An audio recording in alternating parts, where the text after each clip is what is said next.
it would seem as though before white people landed on this on these shores, they had already mapped up what they wanted to do. So by the time we design apartheid, or they design apartheid and all of those kinds of things, they'd been running themes of how to take away the black man's powers. It's important for men, South African men, especially black men, to rethink their relationship with their families. When we stop working, we die. Whew, we do. King David Studio Podcast. We have with us a legend, depending on who's speaking.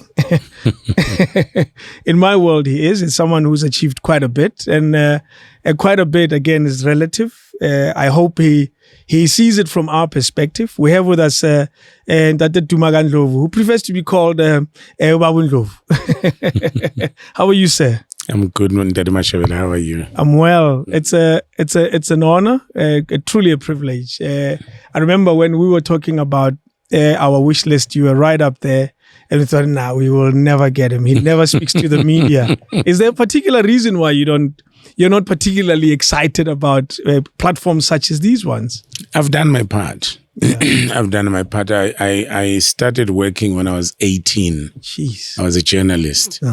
And by the time 76 came, I was 22. I was one of the top journalists in the country. Yeah. I was to leave about a year later to go overseas. And then I worked in the entertainment business in New York and rose to the top of the echelons of the industry. Wow. And when I came back in 91, 92, it was just about, to retire. I had done as much as I wanted to do. So when I came back to South Africa, one of my wishes was to just introduce some of the concepts that I had in my head, help transform certain industries, and then move to Bergville where I could watch my grandfather's cows or something. Yes. So being there, I've done that. There's no reason for people to be seeing my face all the time, to be saying things that I used to say 30 years ago. Yeah, because you'll just be regurgitating. Exactly. Yeah. Exactly. I want to go back to Bergville. It's the same place where Java is from, it turns out. There's great and Big Zulu. Yeah. I was privileged to work with them, and when I saw your profile, I said, "Hey, this is the same place. Clearly, there's something in the water in Bergville." Is there something in the water in Bergville? Take us to that town. So Bergville is not different from any other South African town. Yeah. It actually is a very small town. When you drive from Durban to anywhere, you can actually pass it without seeing that you've already passed it. And literally, because there's a Caltex garage, but it's behind some trees. So you'd be asking, where's Bergville? And you'd already passed it. For some reason, some of us, and it's not too many of us, or most of us from Bergville, we have that thing of wanting to be from Bergville and wanting to talk about it. Wow. I was born in Soweto. I grew up in Soweto. I never lived in Bergville until when I came back from overseas. But in growing up in Soweto, it was drummed upon me that you are a Zulu and you are from Bergville. Wow. So for me, my ancestral homeland has always been in Bergville. My home has been in Bergville. And because my father ran away from home when he was young, I had an obligation to go and build my grandfather's house. Why is it such that Bergville people, like Mvele Soweto, there's that? Why does it matter so much, in your opinion? It's your home. So I've worked with a lot of cultured people, particularly the VENDA people. When a VENDA man dies, he goes home. And Zulus as well. So there's that thing that home is always calling, and I find it is very, very stronger with the people from Bergville. Maybe don't know why. Maybe it's because of the water, but But for me, I was not confused. I never doubt. I knew I'm Zulu from Bergville. At some point, I'm going to have to go back to Bergville. When you get to Bergville, do you have a place to sleep in Bergville? I asked this to know that there's still... So I mentioned briefly that my father ran away when he was young. Yeah. He ran away from home when he was 17. He never saw his father's funeral. So I had to go and look for my grandfather's grave. What? Found it. I had to build my grandfather's home. I had to fill his kraal with cattle. Yeah. So I live in my grandfather's homestead right now. Wow. Yeah. Surely that wasn't an easy task to go and start from zero. If you can go and buy a house in Bryanston or Sandton, why can't you go and start from zero? From zero. Yeah. That's true. Yeah. It depends on where your priorities are. Yeah. You see, black people, we like to show off. And unfortunately, we show off the wrong things. So you're going to show me your flashy car today and your flashy house in the suburbs. And then when you die, you go to Avalon and you go to struggle to find a resting place in Avalon or wherever you go to.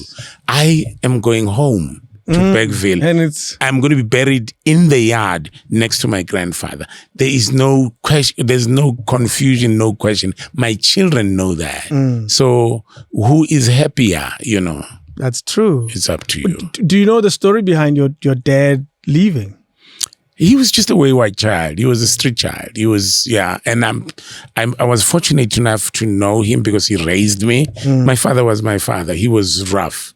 He was just that, Yeah. Like you see kids who leave their homes and run and go to the street. He was like that. He was just like that. He grew up. He met my mother, which was the best thing to ever happen to him. My mother tried ukumqoqa. She tried. And it didn't work. Well, I don't want to be a judge of that, but and he died very young. He died at 42. Wow. Yeah, he was an alcoholic by the time he died, but my mother tried. Yeah. So I took a position when I was very young that I'd like to raise my children. I'd like my children not to grow up the way I grew up. Do you, and why does that matter? It's a running theme on this show, fatherlessness. So I strongly believe in something that is called breaking the curse. So my father was an alcoholic. My grandfather was an alcoholic. Yo. My father smoked weed. Bergville. Yeah. But as I grew up, I had a number of curses to cut. Ooh. Yeah. So I don't smoke. I've never smoked in my life. I don't drink. I don't do drugs. Those are the curses that I needed to do because I had a responsibility to start a new generation of the Ndlovus from my lineage. So I had to bear sons who could start on my trajectory. True. And not be telling the same stories that I tell. When I grew up, Friday. On a Friday at 10 o'clock, my mother would send me to Shibins to go and look my father, to look for my father, who had been paid. Really? Yeah, but he's busy drinking the money. What? So you have to find him at a certain time before he drinks all the money. I didn't want my kids to grow up and have to go and look for me in Shibins. I wanted to raise kids and take them to good schools and make sure that they have degrees. And tell me about this the breaking the curse it seems to be the overall African curse that we are called upon in our lives as younger generation. If we do see it, to say that can continue. And that's where it starts, Tati Mashabela. You've got to recognize the curse. Yeah. That's where it starts. And that's a critical part because that's where we fail, most of us. We do not recognize the curse. I come from a family of 5. There's 5 of us. And, one of the things I used to fight with my siblings is that don't say, unjalo. No, it can't be. We have to break the curse. So as Africans, siyathanda ukuthi hayi miyekeleni unjalo. Yo. And then afike dakiwe umuntu hayi niyamazi unjalo mbekeni. No, we need to break the curse. We need to recognize the curse so we can break it. We need to look for a better future for our children and the generations that come after us. Because there's a lot that has to be said about us not looking after generations. I guess that is the very curse that Africans have. And again, a running theme here of how is it that we are not able to recognize it? How is it that imali mangeni yaphuma? How is it that utshwala becomes a part of our story? How is it that ubaba ngeke akhulisa abantwana, and we are fine with that. We keep going. How is it that African countries and governments are able to have all the resources but still unable to deliver? It clearly, I don't want to compare, but clearly that seems to be our problems. If you were to put the Jews here, you'll have a very different story. So, Ndade Mashabela, I'm a product of the Black consciousness movement of the 70s. So one of the things that we need to be conscious of at all times is that the apartheid system was not accidental. It was designed. True.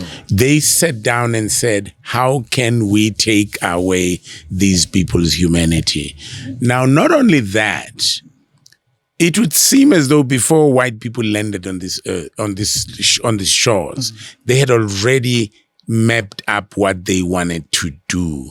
So by the time we design apartheid, or they design apartheid and all of those kinds of things, they'd been running themes of how to take away the black man's powers. So they took away our culture, they took away our language, they took away our songs, they took away our names.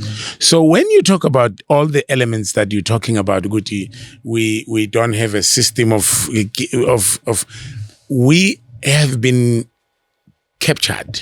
Yeah. We have been worked on. Our feelings have been stunted, thank you. And we have been desensitized in terms of what the role, number one, what the role of a father is. And number two, what the role of the family is. Particularly, Tina, as men, we've abrogated our responsibility because we say, anyway. Yeah. That's apartheid at work. So we wish ourselves to fail because it's cool as hlupega. So we are happy until one day when you realize that you need money to do certain things. Then you are willing to settle for anything. Then I'll do anything. We've been broken. Hell no, I don't want to do anything. Hell no, I want to be the top dog. Yeah. We don't have that spirit anymore. So we need to entrench that spirit into our children and tell our children that they cannot afford to just want to do anything. They need to want to be the top. Do you know, when we were anticipating this, I did say it's going to be a lecture, and I was right. Oh, wow. Interview is over. I appreciate the lecture that it has become. You said you were a journalist at an early age of 18. Yes. Take me to that time and how you became that. I dropped out of matric. I dropped out of high school. And I know in South Africa, when you tell people you dropped out of high school and you didn't do your matric, it's a big thing. It is. It's front page news tomorrow, and then you have to resign and do those things. I failed Form 4, which is grade 11, and I dropped out of school. Yeah. I was walking in town one day. For the life of me, I can't remember whether it was the Institute of Race Relations or the South African Council of Churches. One of the two. There was an advert that there was a 6-week course on journalism. Okay. And I walked in.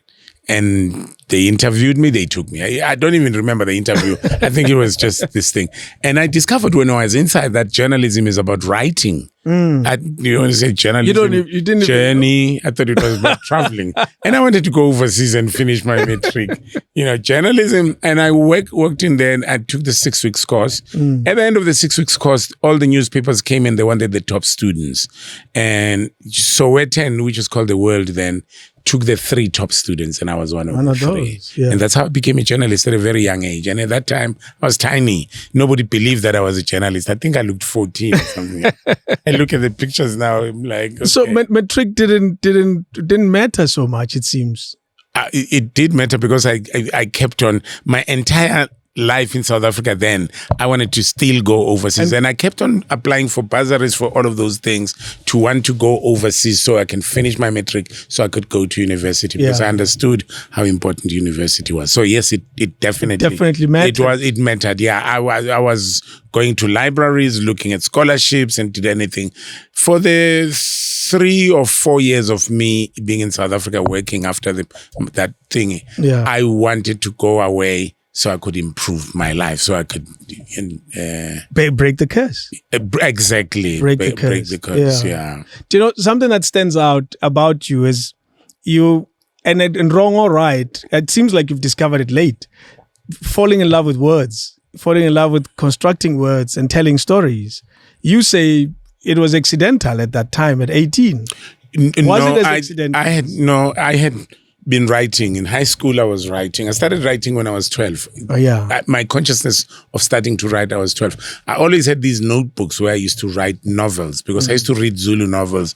And my biggest wish was to publish a Zulu novel. And then when I got to high school, we started reading a guy called James Hadley Chase. Everybody my age will tell you about James Hadley Chase. You had to read a James Hadley Chase. And all of those books kind of encouraged us to want the writer in you. I used to publish poetry.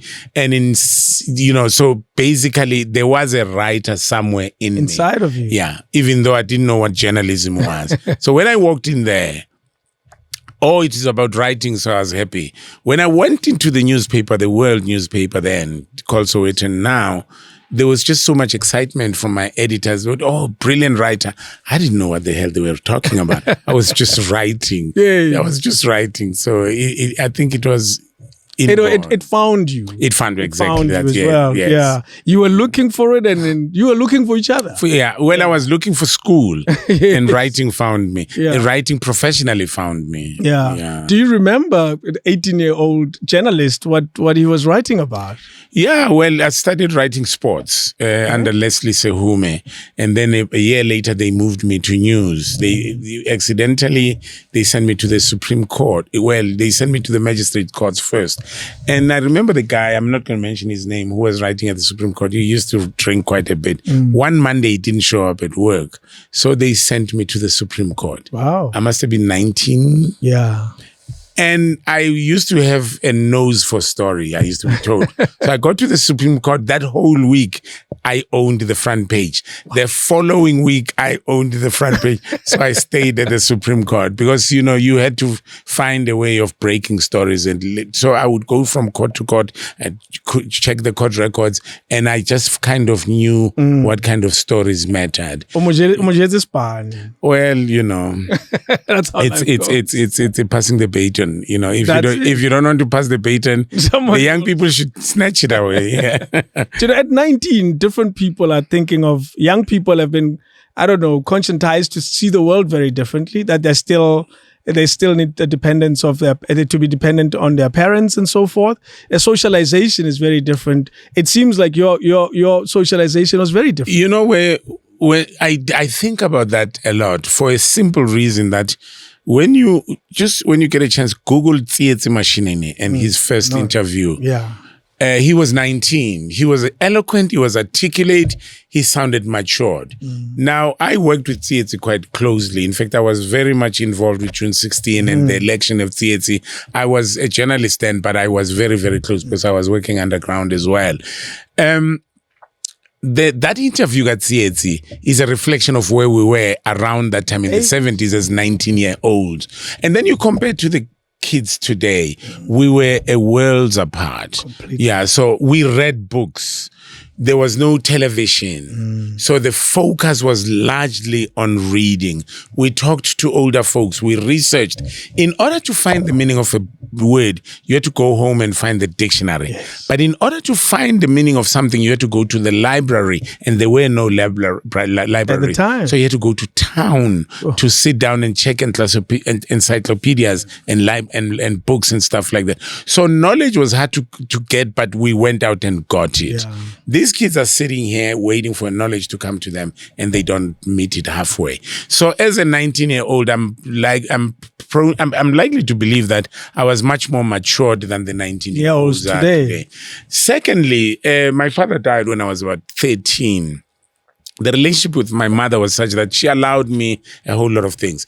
I started going to the golf course to carry for white people at the age about 11, 12. I used to go to the malls to help people with it. So I was quite independent at an earlier age. So by the time I became a journalist, I think there was some kind of maturity that I was bringing into the thing. I was very tiny, but I think I brought something to the table. Some value. Do you know, I asked this, and it's such an important one that we delve so much into the 19-year-old, because I remember analyzing generations. Very, very simple observation where I saw Okaizam Taung, Lebo Sheikhs Mashaba, and that generation, there's a different flavor of English that they speak. That they spoke, yeah. Which is slightly better. Bantu education back then was much stronger than it is now. Whatever education is there now, yeah. And there was something about it, because my mom is exactly the same generation of slightly older, and then there was a slump, it seems,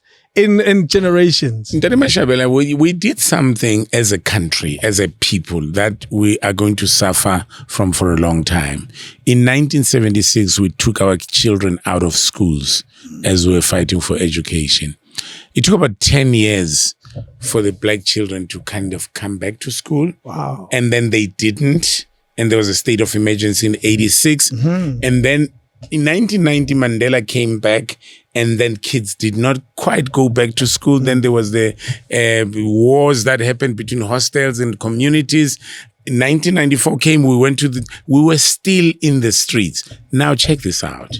Even today, we still have these deliveries, protests. Who are those people in the streets? Same kids. Yeah. And the unemployed young people. So we have not stabilized our education system since 1976. Wow. That's 50 years. That's 45 to 50 years of instability of an education, and we didn't have an alternative. We still don't have an alternative. Those things matter. The Chinese in the late 70s recognized education as a key factor of transforming their country. Society, yeah. Yeah, and what they've done is amazing. And they were serious about it.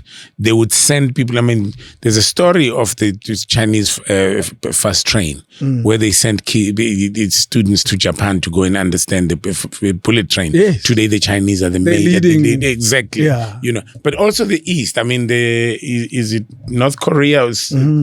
The Samsung people. Yes. Where they just send people to the United States to go learn. To go and learn, exactly. We're not doing that because why? Education is not as important in our mindset as it should be. Because why? In our leadership spectrum, if you can go and do an inventory, it's not important for people to have degrees for them to be leaders. But, and I say but, picking up a statement that you make, in our mindset, education is not important. You go to almost every household in South Africa. We celebrate the degree. We celebrate the first to have it, and so forth and so forth and so forth. We used to. We used to. But how recent is the used to? I say this because we even have a parent who died in a stampede to get their child educated. It's picking up Ndate Mashabela. People like Kheti Parking. She said on that chair. She says, let's make education fashionable. Yeah. If education was fashionable, some of us would not have to be shouting from rooftops to say, let's make it fashionable. Just as a stupid example, I probably was the first person to say I'm not going to hire actors unless they've got degrees. You should have seen. You say it's a stupid example. It comes across on your story so much. You should have seen the avalanche of insults that I got on Facebook. Yeah. Every time you say that, when we do auditions, we say we'll give preference to people with degrees. You should see the insults that are thrown at us. So when I grew up, you could never insult somebody that says get a degree, because everybody wanted a degree, because everybody understood how important a degree was, and everybody understood how important education was. Today, I can stand up and say, education you're going zani. And Yes. So it's sad, but maybe it's going back there. As you say, we're now celebrating again. We're seeing people wearing their regalia and all of that. Posting. Yes. Maybe there is a bit of hope there. Yeah, there is a bit of hope. But then it goes back to how we haven't stabilized our education system. I interviewed a professor of education, a professor of business, not so long ago on my radio show, and the subject matter was the value of a degree, and what contribution does it make in society. And the research that they have done was that your degree will serve no purpose to the growth of the country's GDP. Good and well that you have it, But when they measure where your degree is likely to be, they find that it's not going to contribute to the country. It goes back to that very question of looking for someone with a degree, but what is its true value? Maybe there's something there. So I made a statement that we have not restored the structure of education since 1976.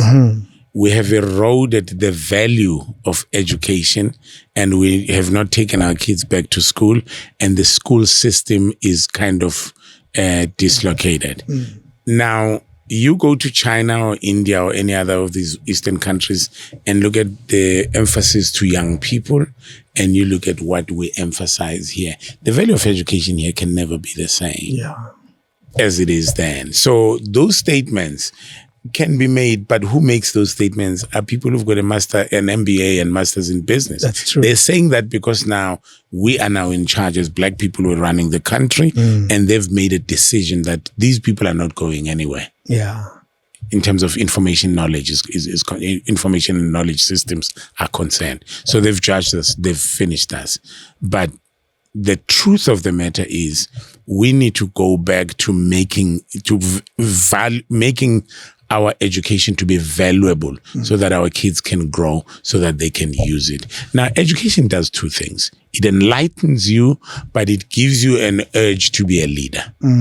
We don't have that. There's a debate I've had once with friends of mine about the jacket that you wear at a private school versus the jersey that you wear in the township. Do you think there's an impact on the people that we become in the long run based on those small but yet significant differences? I usually walk around proudly saying that my boy got colors in high school. Yeah. My daughter's got colors in high school. Those little things have developed a different person in those kids. Yeah.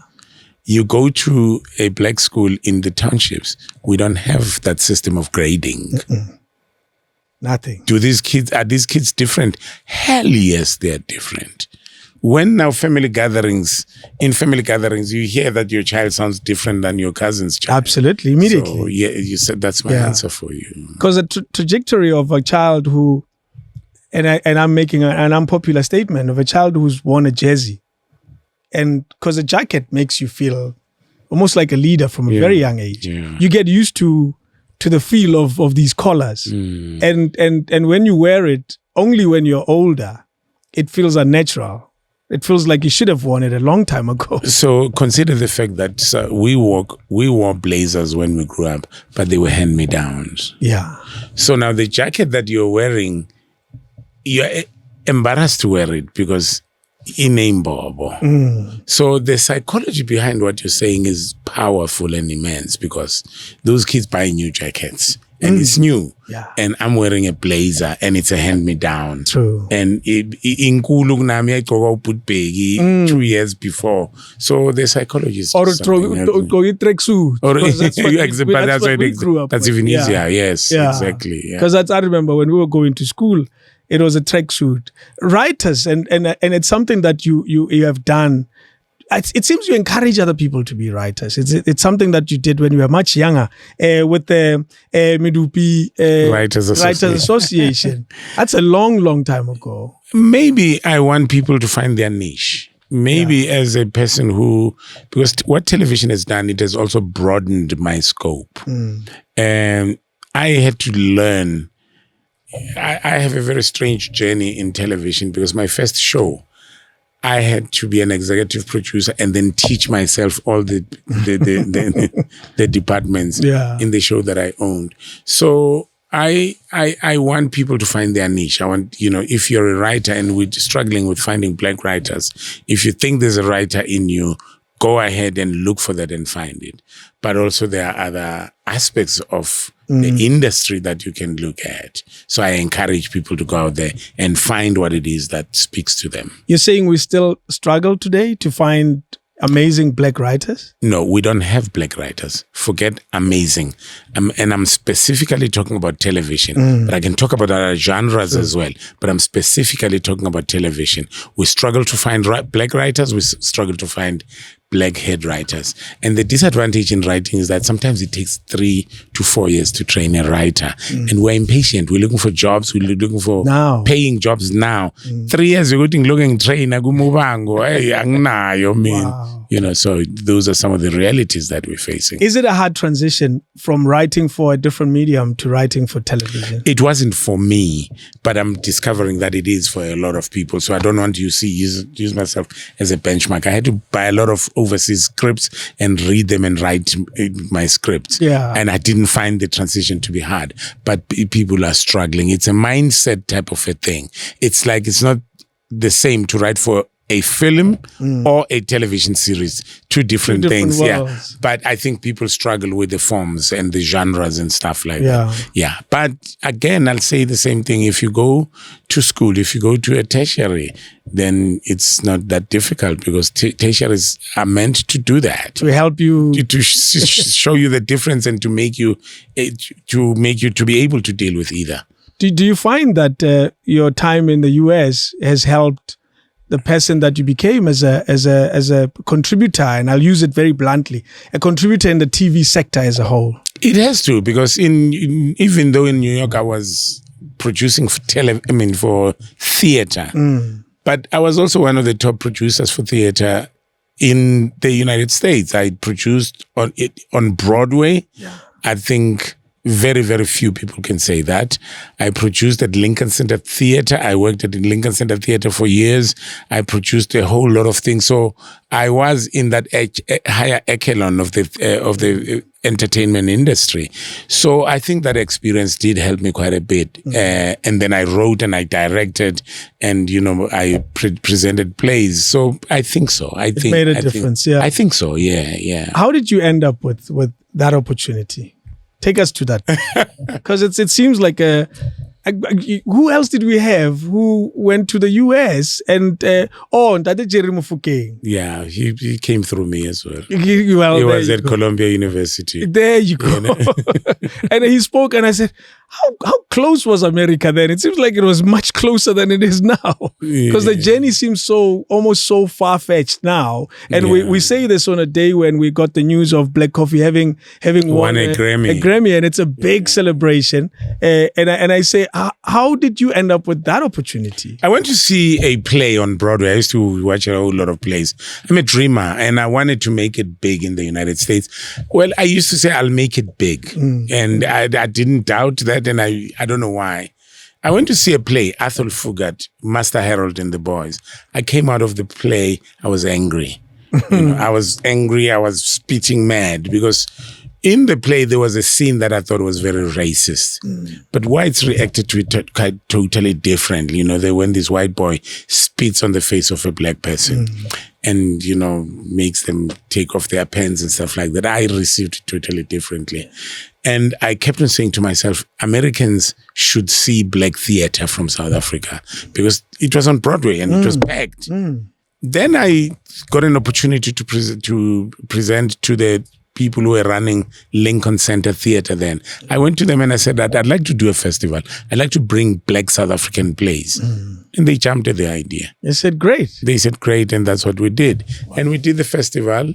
And it was the biggest festival in the history of America, theater festival. And I think for Lincoln Center is one of the 2, maybe 3 biggest theatrical spaces in the United States. There's Kennedy Center, there's Lincoln Center. They're quite esteemed. Yeah. You'll read about the jazz sessions that they do with Wynton Marsalis. So Lincoln Center is a big deal.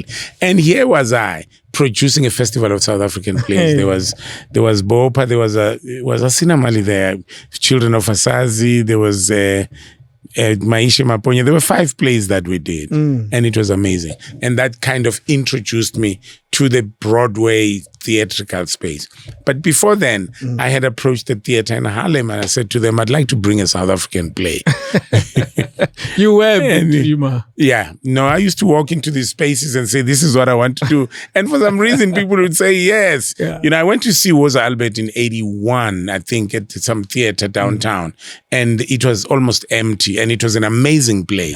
And I went to a theater. See it as well. I went to a theater in Harlem. I said, I'd like to bring Woza Albert. They said, yes. I went to talk to Mbongeni. I talked to their agents. I put it together. We took it to Harlem. Wow. And the rest, as they said, was history. Yeah. It's amazing. Your level of ambition, surely it must come from somewhere. Because it's hard to find that level of courage against all odds. Actually, there are no odds, it seems, in your case. Poverty will do that to you. There's many poor people who are not doing that. As I said, maybe the quality of the people that we were before was different. I had wanted to go back to school. And here was I in the United States. I had finished my degree. I had done what I wanted to do. Yeah. So what am I going to do? Americans are racist. Mm-hmm. They also are tribalist in a sense. Because if you're from South Africa, the opportunities are not open to you. So they never used to want to hire us. So I went to companies and said, I want to intern. I walked into WBLS, biggest black radio station in the United States. And I said, I want to be an intern. They had a news station, WLIB, which is doing news. Then they said, we don't have a space for you. I said, you don't have African news and you're a black station. Mm-hmm. I'll put together African news. I'll go to all the embassies and I just want 15 minutes. They look, they popped their eyes. They were like, he's right. And I was interning. Yes. But now my philosophy was once you can let me intern, I'll outshine the people that you are paying a salary. And wherever I went and I did that, they would be like, this guy is an intern, but he's doing more than you guys, And wow. that was my journey in the United States. And before long, I was just, I think, the busiest South African in the entertainment industry in New York. Yeah.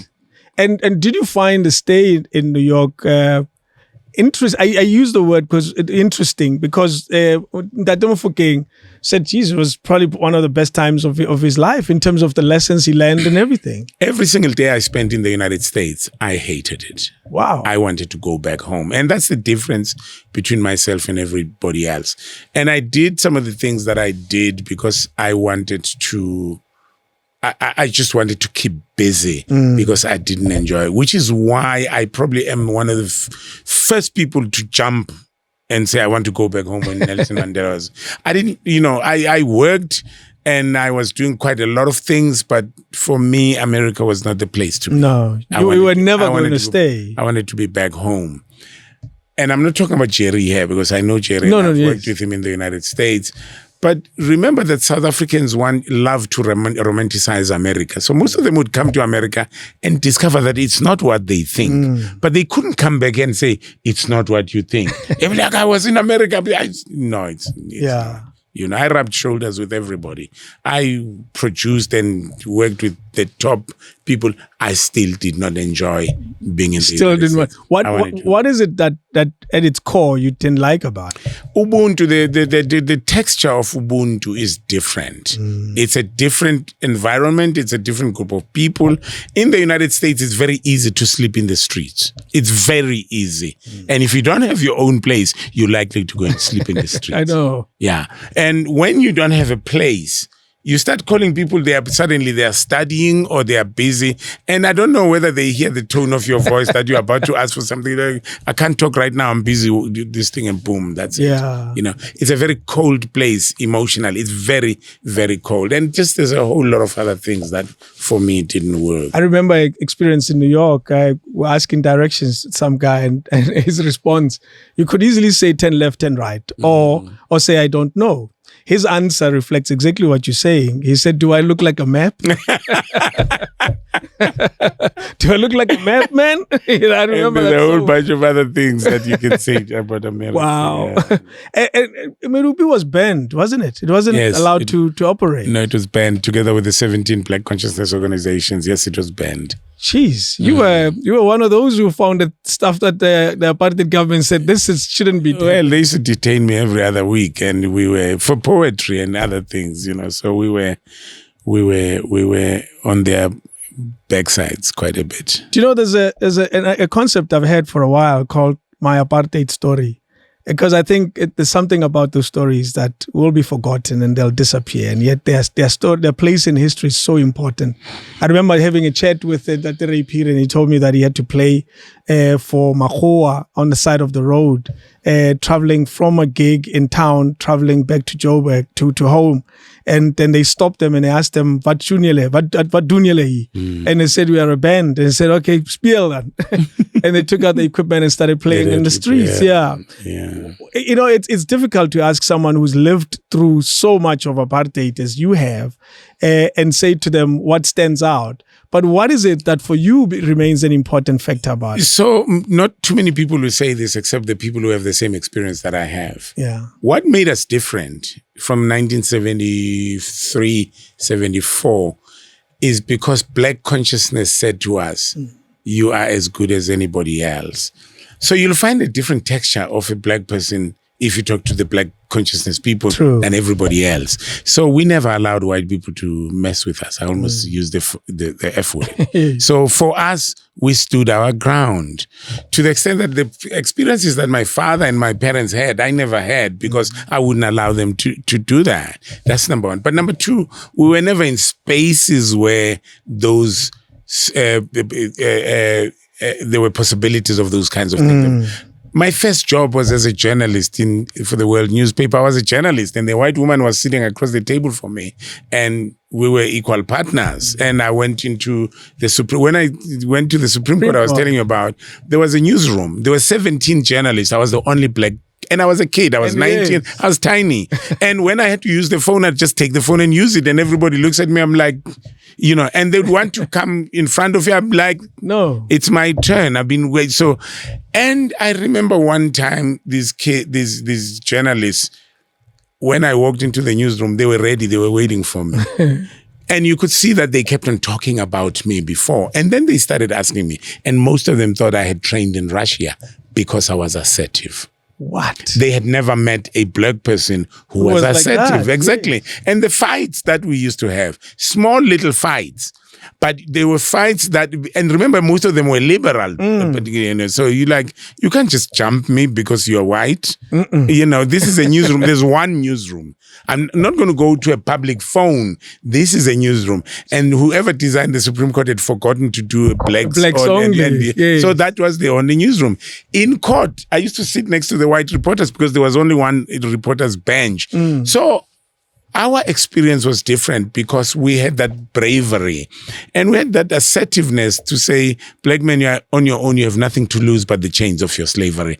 And for some kind of strange reason, Mashabela, it's like we willed ourselves to be arrested. Yeah. Because if you were arrested, you became a hero. Yes. Exactly. And there was that spirit, you know, good.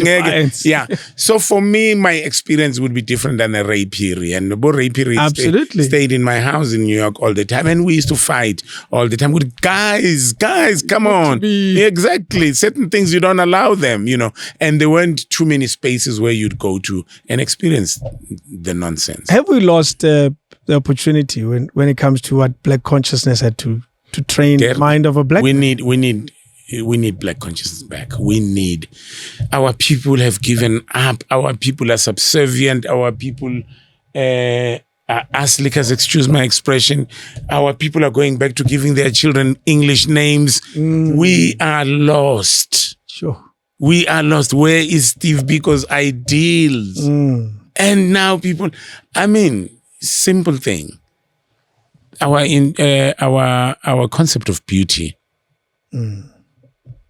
Let me not be the one to say. You go ahead. You tell us.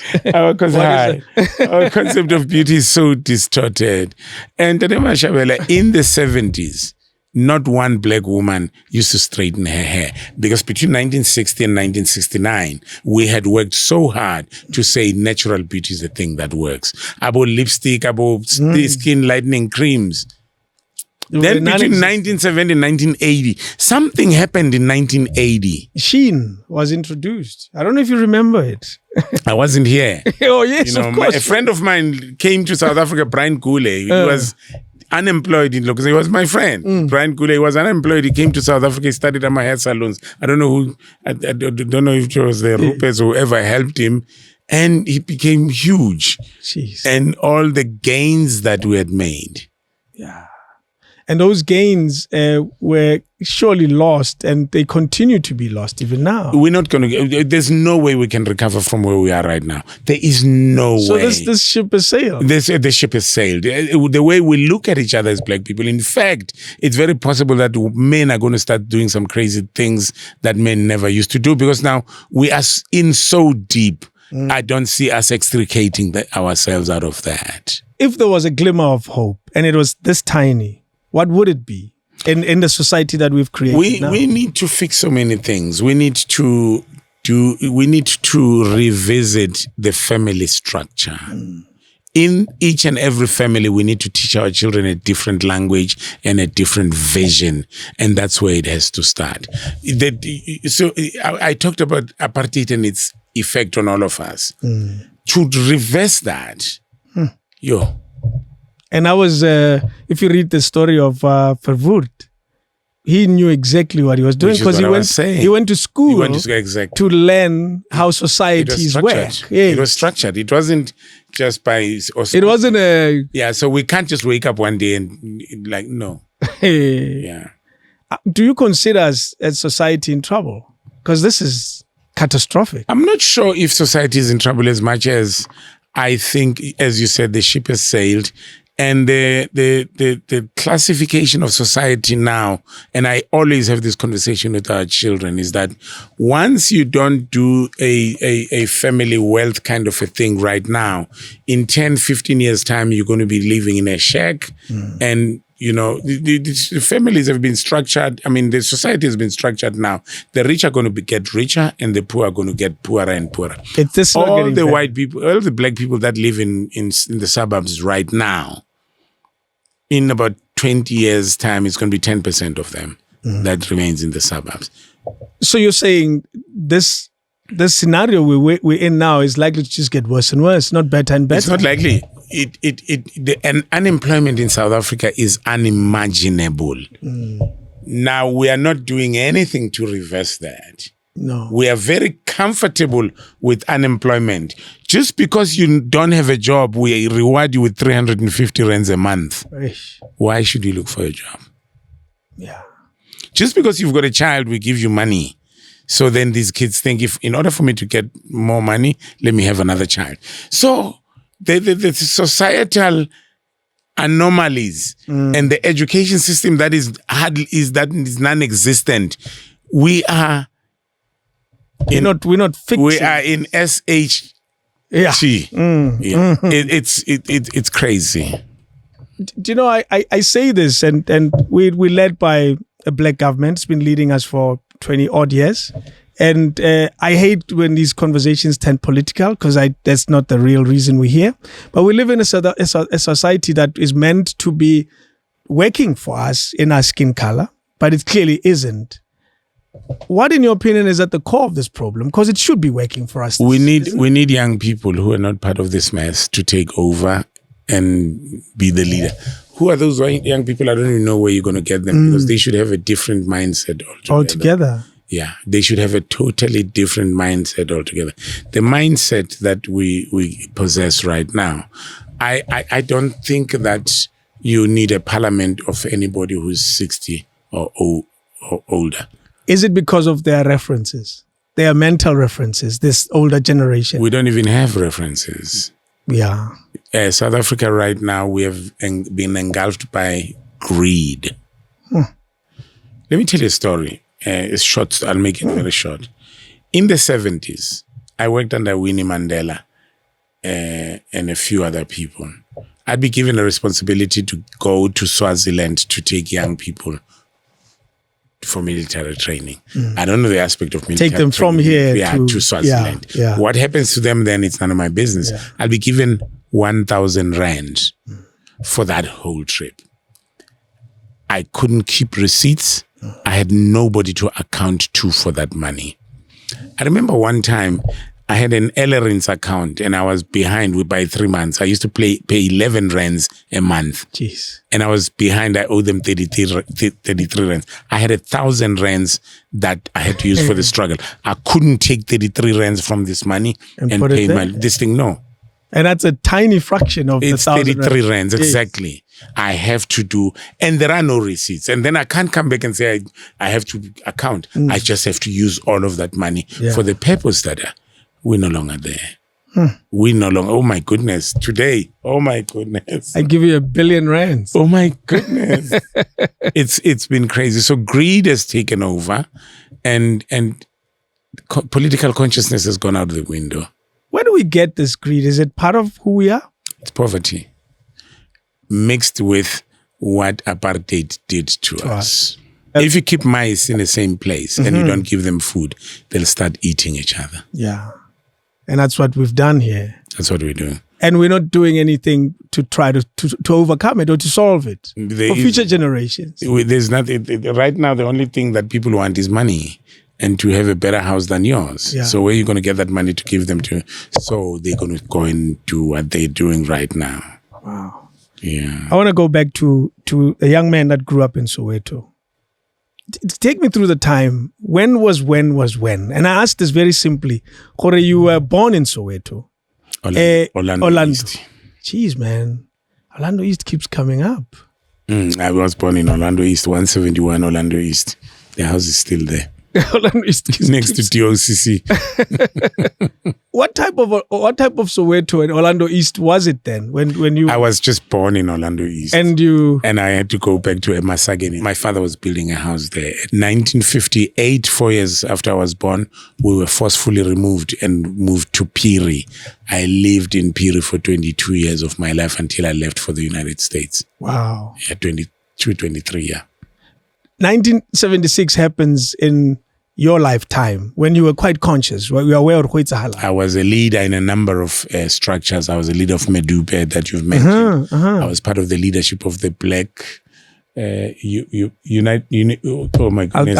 I probably have it in my notes. The Black journalist, not the UBJ. No. Yeah, what I have is different. Yeah, UBJ. Yeah. It was the Africa Foundation, which happens. That was in the United States. In your life, that was in the United States. Yeah.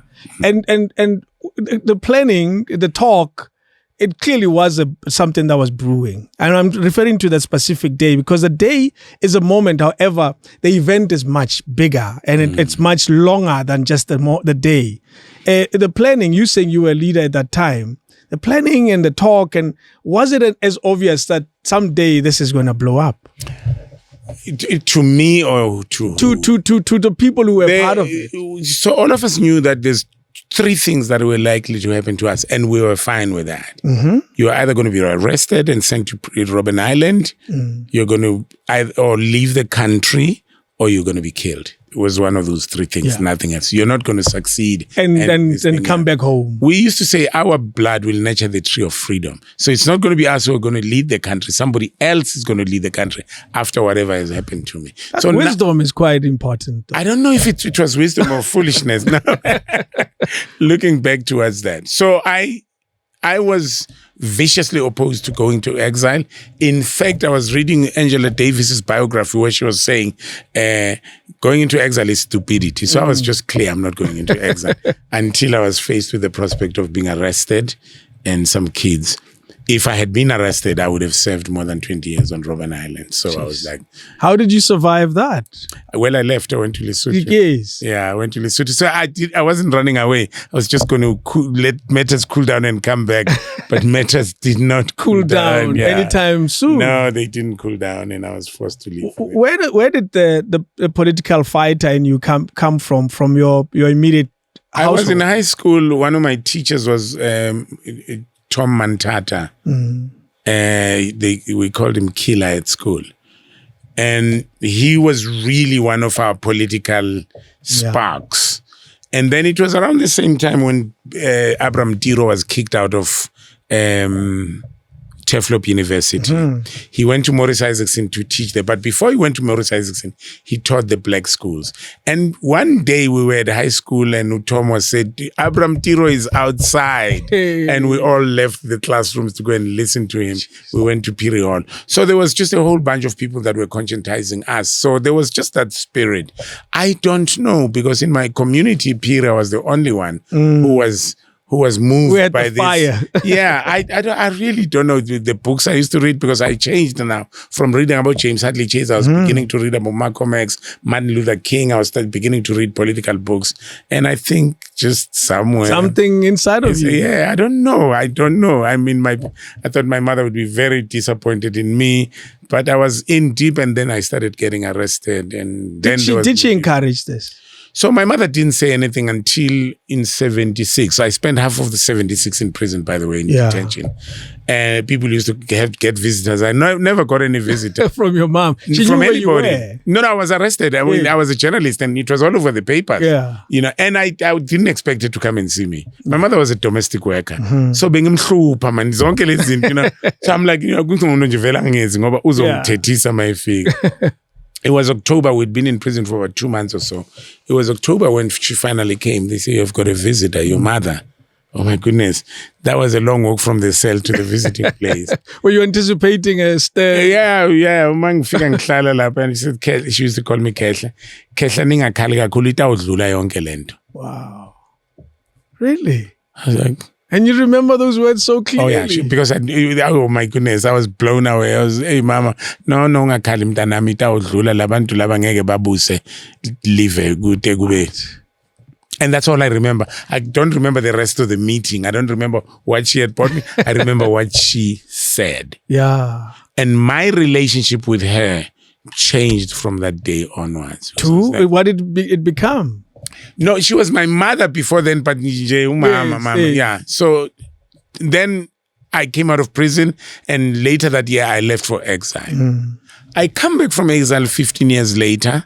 There's a whole Mzwake situation in my family. Yeah. Mzwake gets arrested. My mother says, Kehla, so you go bona Mzwake. That was just random. Mzwake. No, Kehla hambu yobona Mzwake. And I don't respond. But then I go and visit Mzwake in prison. And when I see him, he then says, Unjani mankosi? Yeah, Mzwake, what's this? Yes, you didn't know this relationship. No, I didn't. You know, so I'm going there. Mzwake and I were friends in the industry, but my mother connection. So when I get there, Unjani mankosi, umtshela ukuthi writing is strong. When Mzwake came out of prison, he left. I don't know whether he was. I can't remember where he was. He went straight out of prison to my house. What? In Piri. I get a call. I'm at work, but Mzwake is here. Hey, tumaguti. Ngilana ngizobona umankosi. And that's when I was like, what's going on? Maybe you didn't know your mother as much as you thought you did. Mzwake used to store my AK-47s at my mother's. My mother used to hide my AK-47s. Mzwake, how the hell can you do that to my mother? Well, then you were not even around. No, I wasn't around, Yes. yeah. But, you know, if I had gotten news that my mother was arrested for my AK-47, can you imagine? And I was just glad that it was after the fact. So, yes, I did not know my mother. No. She was not the person I thought she was. And there was just so many other things about her that just came out of that, you know. We have to, and for a moment, acknowledge that maybe the fight I knew comes from her. It was layered different. Clearly, you know, she was a domestic worker. You That's just it. think it's who a didn't domestic expect worker. to? Exactly, yes, whom you didn't expect to have AK-47. I've inherited a whole lot of things from her. Yeah. That's amazing. Did you ever have a conversation with her about the things that were clearly not spoken? No, I never. Actually, I never. And you know, my mother would ask me for things just randomly. You know, Kehla ngicela ungakheli big house. Ngifuna mangifa ngiphumele a big house. Okay, so now I have to extend the house so that you can die. So I wouldn't answer, I'd just walk away. Yes. But the Mzwake thing we never got. But I got to talk to Mzwake. In fact, in one of the Siaba Kumbula things that he used to do, he gave her an award. And that's when he started opening up about what used to happen. And those things used to just... Can you imagine if my mother went to prison for 15 years because of Mzwake? Jeez. Yeah. How you say you took a lot from her. Anything else that stands out? Well, my mother was a storyteller. Yeah, she was an amazing storyteller. So my growing up was us in the kitchen around the stove and my mother with her stories. So I've always known that the storyteller Imaginary in me, stories? Well, you can't say that. So our parents used to tell us a lot of stories, and you don't know if they are fact or fiction. That's true. Or they are fact with the spice. Mixed with I think she used to spice some of them. Some of them were this thing. I mean, my mother had stories from here to eternity. Jeez. Yeah. And that's your story is about doing nothing else but tell the stories. Yeah. And that's who you've become. That's exactly it. Let's go back to education. You did a master's degree in the US. I did a BA and then I dropped out of a master's degree. Okay. I did a master's in theater and film, but I dropped out. And the reason I dropped out, I was just too busy with my producing work. Yeah. True. I'm back at school. I'm at Wits. Really? I'm about to finish my master's. Why? Why what? Why would you want to do it? Why not? I'm just curious. I say this because I did mine 2 years ago and I didn't. Well, I should ask you the same thing. No, because I kept on saying that kids should go back to school. I had, being a squelette, I kept on saying that I'll finish my master's one day. And one day I woke up and said, what the hell? But I got awarded a PhD, an honorary PhD by VENDA University. And when I got that degree and I said to myself, I have broken one of my promises. For some reason, this is the arrogant or assertive me, I knew that I was going to end up with one or two or a few PhDs honorary. And I said to myself, I need to finish my master's first and do a PhD before I start getting honorary PhDs. You were slightly delayed. I was being slightly delayed, and there is a university that is going to be honoring me with another PhD. Hell. I can't really talk about it because they haven't announced, but I'm just about to receive another honorary PhD. Do you know, it's an interesting one that I think I'm blessed here. I have a lot of honorary PhDs here. That I keep getting, and from Dr. Lindelani Mkhize, yes, very recently, and Rebecca Malope, amongst others. And that's why it always goes back for me that South Africa recognizes the arts, or do we recognize the arts? We are forced to recognize the arts. Yeah. We look at the arts as a by the way. The last 2 years when there was COVID, this is the time when we should have really done something to show that we recognize the arts. Also, we should have allowed the artists to go into their spaces and create. We should have funded them. We should have created havens for them to do something. One of the hardest hit industry was the arts, because if you can't go and perform, that's you can't earn a living. You know, everybody else was finding a way to earn a living except for the artists. So I don't think we give as much credence to the artists as we should. But the biggest flaw that we have, if today I was to mention 10 names, all of them would be people who had hits in the 80s, and today they are despondent and in despair. And if one of them dies, we need to struggle and run around and see how we're going to bury them. So we don't take care of our artistic community, be it singers, actors, dancers, or whatever it is. We don't have a structure that can sustain and that can make sure that we can take care of them. Is it something that we look to external forces to fix, or the artists themselves are aware of this and they're trying to do We're something? We're not doing something about it, even as a society. I'm going to talk about something that became a controversial issue when it shouldn't have. We send about 200 million rands every year overseas. Absolutely. Musicians. Music rights. Yes. 200 million, if not more. Yeah. It leaves overseas. Yeah. We are the ones who decide what we do with that money. We can use it here. And we don't. And we send it to musicians overseas who are not even expecting it. Who don't, some of them don't even notice it. They're surprised. Some of them don't even notice it. It becomes a pittance in their things. There's $13,000 from South Africa, $13,000. Okay. What is it? It's about 200,000 rands here. If that money went to an artist, yeah. Is it the same for film/television? And I know you very clear. We are very behind with artist royalties. So we have not even started with film royalties. Yeah. We don't even have a structure. No. At least with music, there's a collecting agency. Your music is being played. We've been trying to develop artist royalty systems for the last for as long as I can remember. What is artist royalties? Because it's been an issue in your sector for quite a bit. Yes, you pay an artist 10,000 rands a month to perform, for them to act in your film. You then send that film to Nigeria. You have to exploit that film, and then the artists have to also share in those exploitations. Okay. Yeah. So as you speak, it doesn't exist at all. They've been trying to figure it out. They have not. So I don't think it exists. I think it exists in some concept in somebody's mind, but it's not being promulgated. Does it get resistance from, say, producers, filmmakers, investors? It has nothing to do with producers. It's broadcasters, because they are the ones who own the IPs of anything.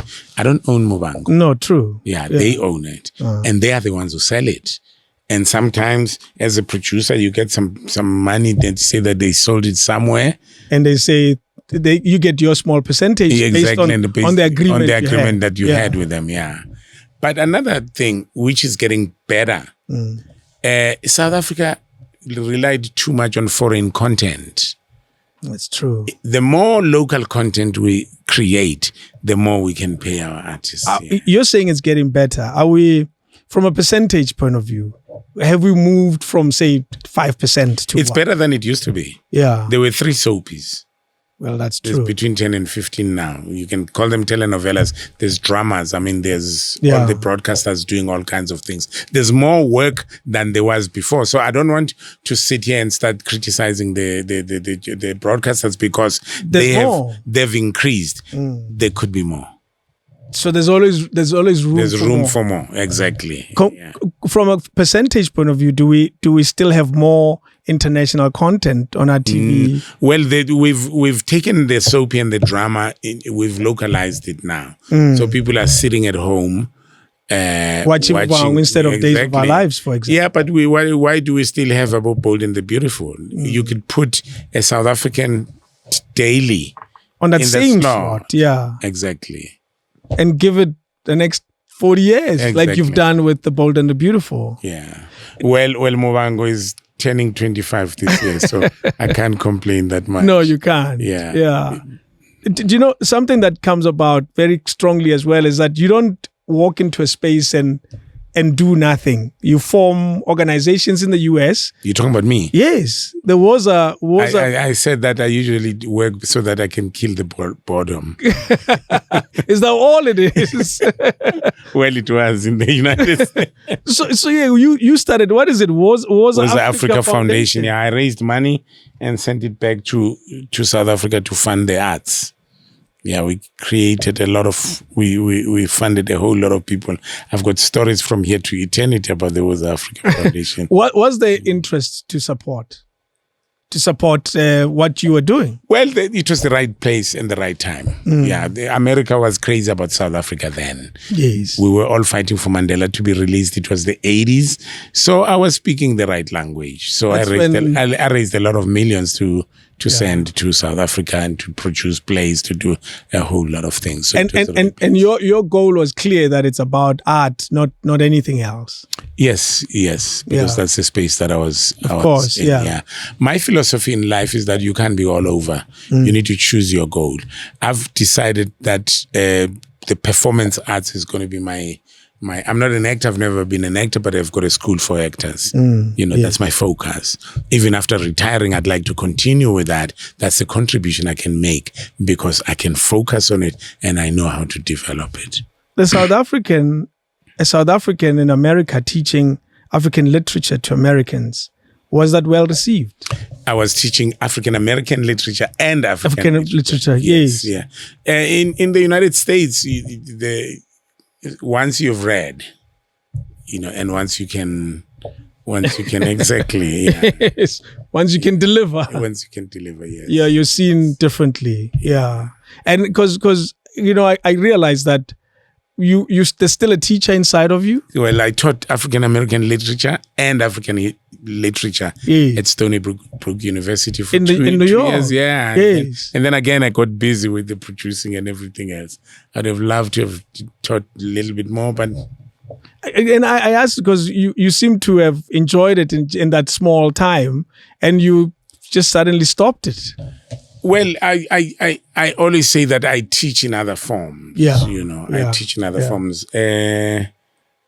I think today, when you look at television and you watch the credits, you will find that in most of the productions, you will see people that came out of Muvhango or word of mouth across the spectrum. Jeez. And that blesses my soul.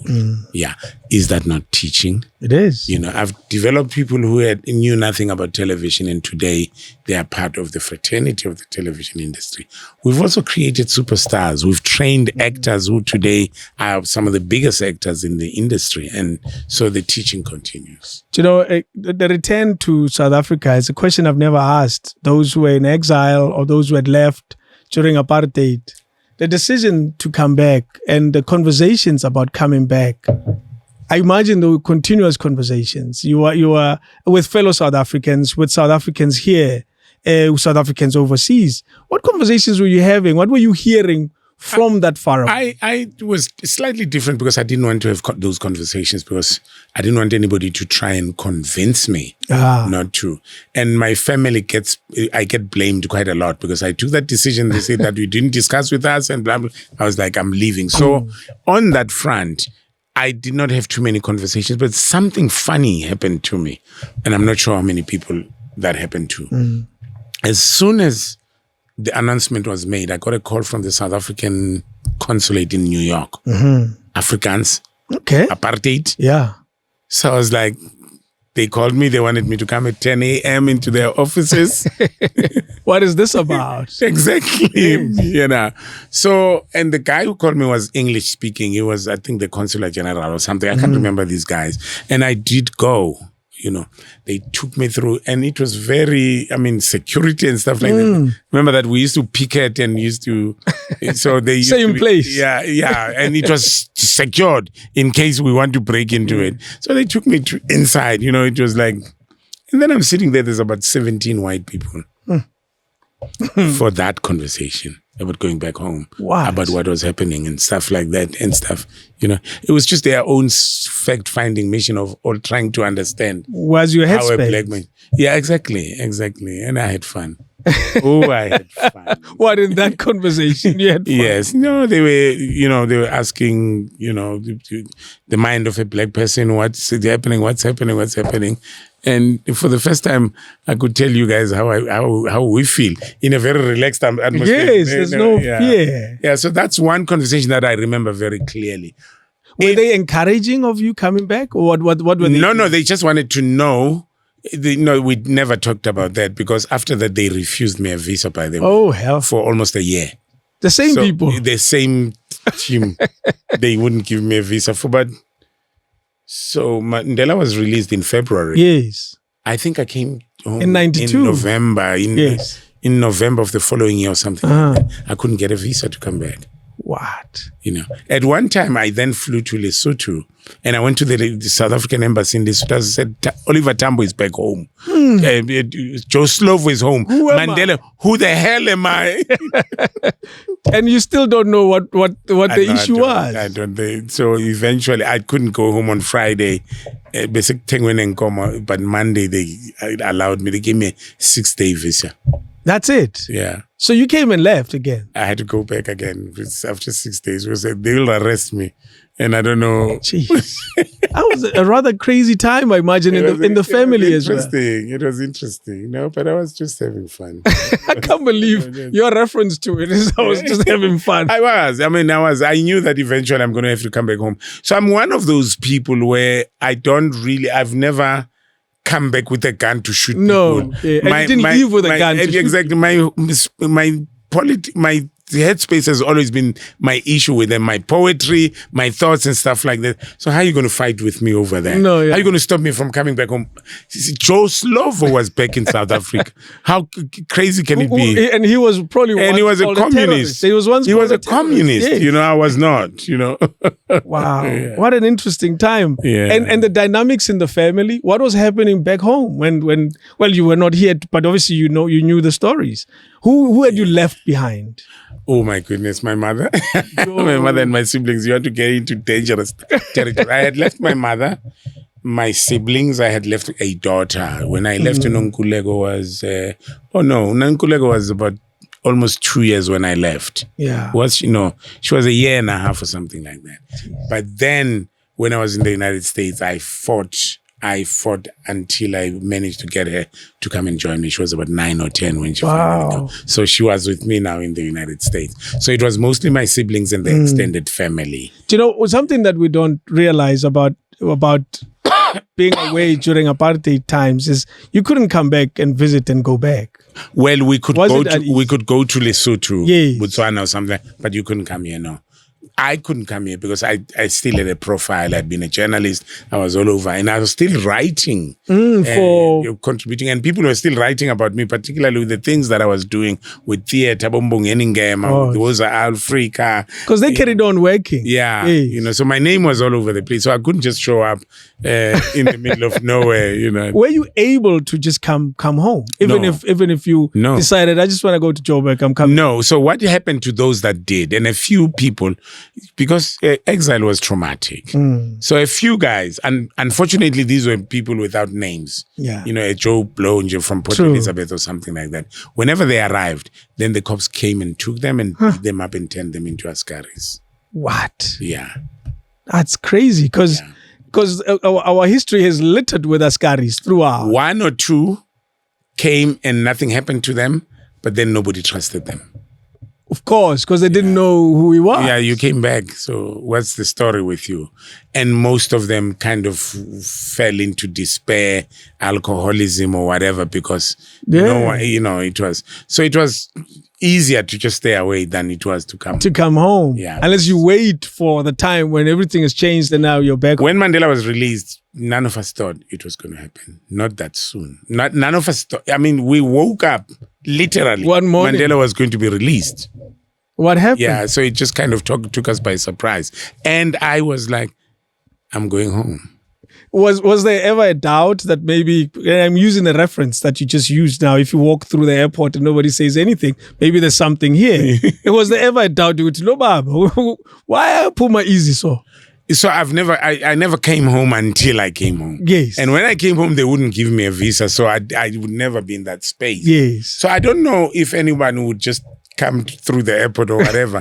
Look, when I was still in South Africa, before I left for exile, when I was still a South African, each time I crossed the border, they had lists of names of people at the border posts. Yeah. So each time I crossed the border to go anywhere, I'd have to be stopped and searched. When you were traveling with me, I'd tell you that at the border, I have to spend at least 2 hours. Because they have to search me. They have to ask me all kinds of, because my name is on the list. So for me, there's no way I could just walk in and waltz through, because if my name was on the list even before I left for exile, now you can rest assured that it was all over the place. Do you have people whom you've stayed long time friends with from that moment in your life?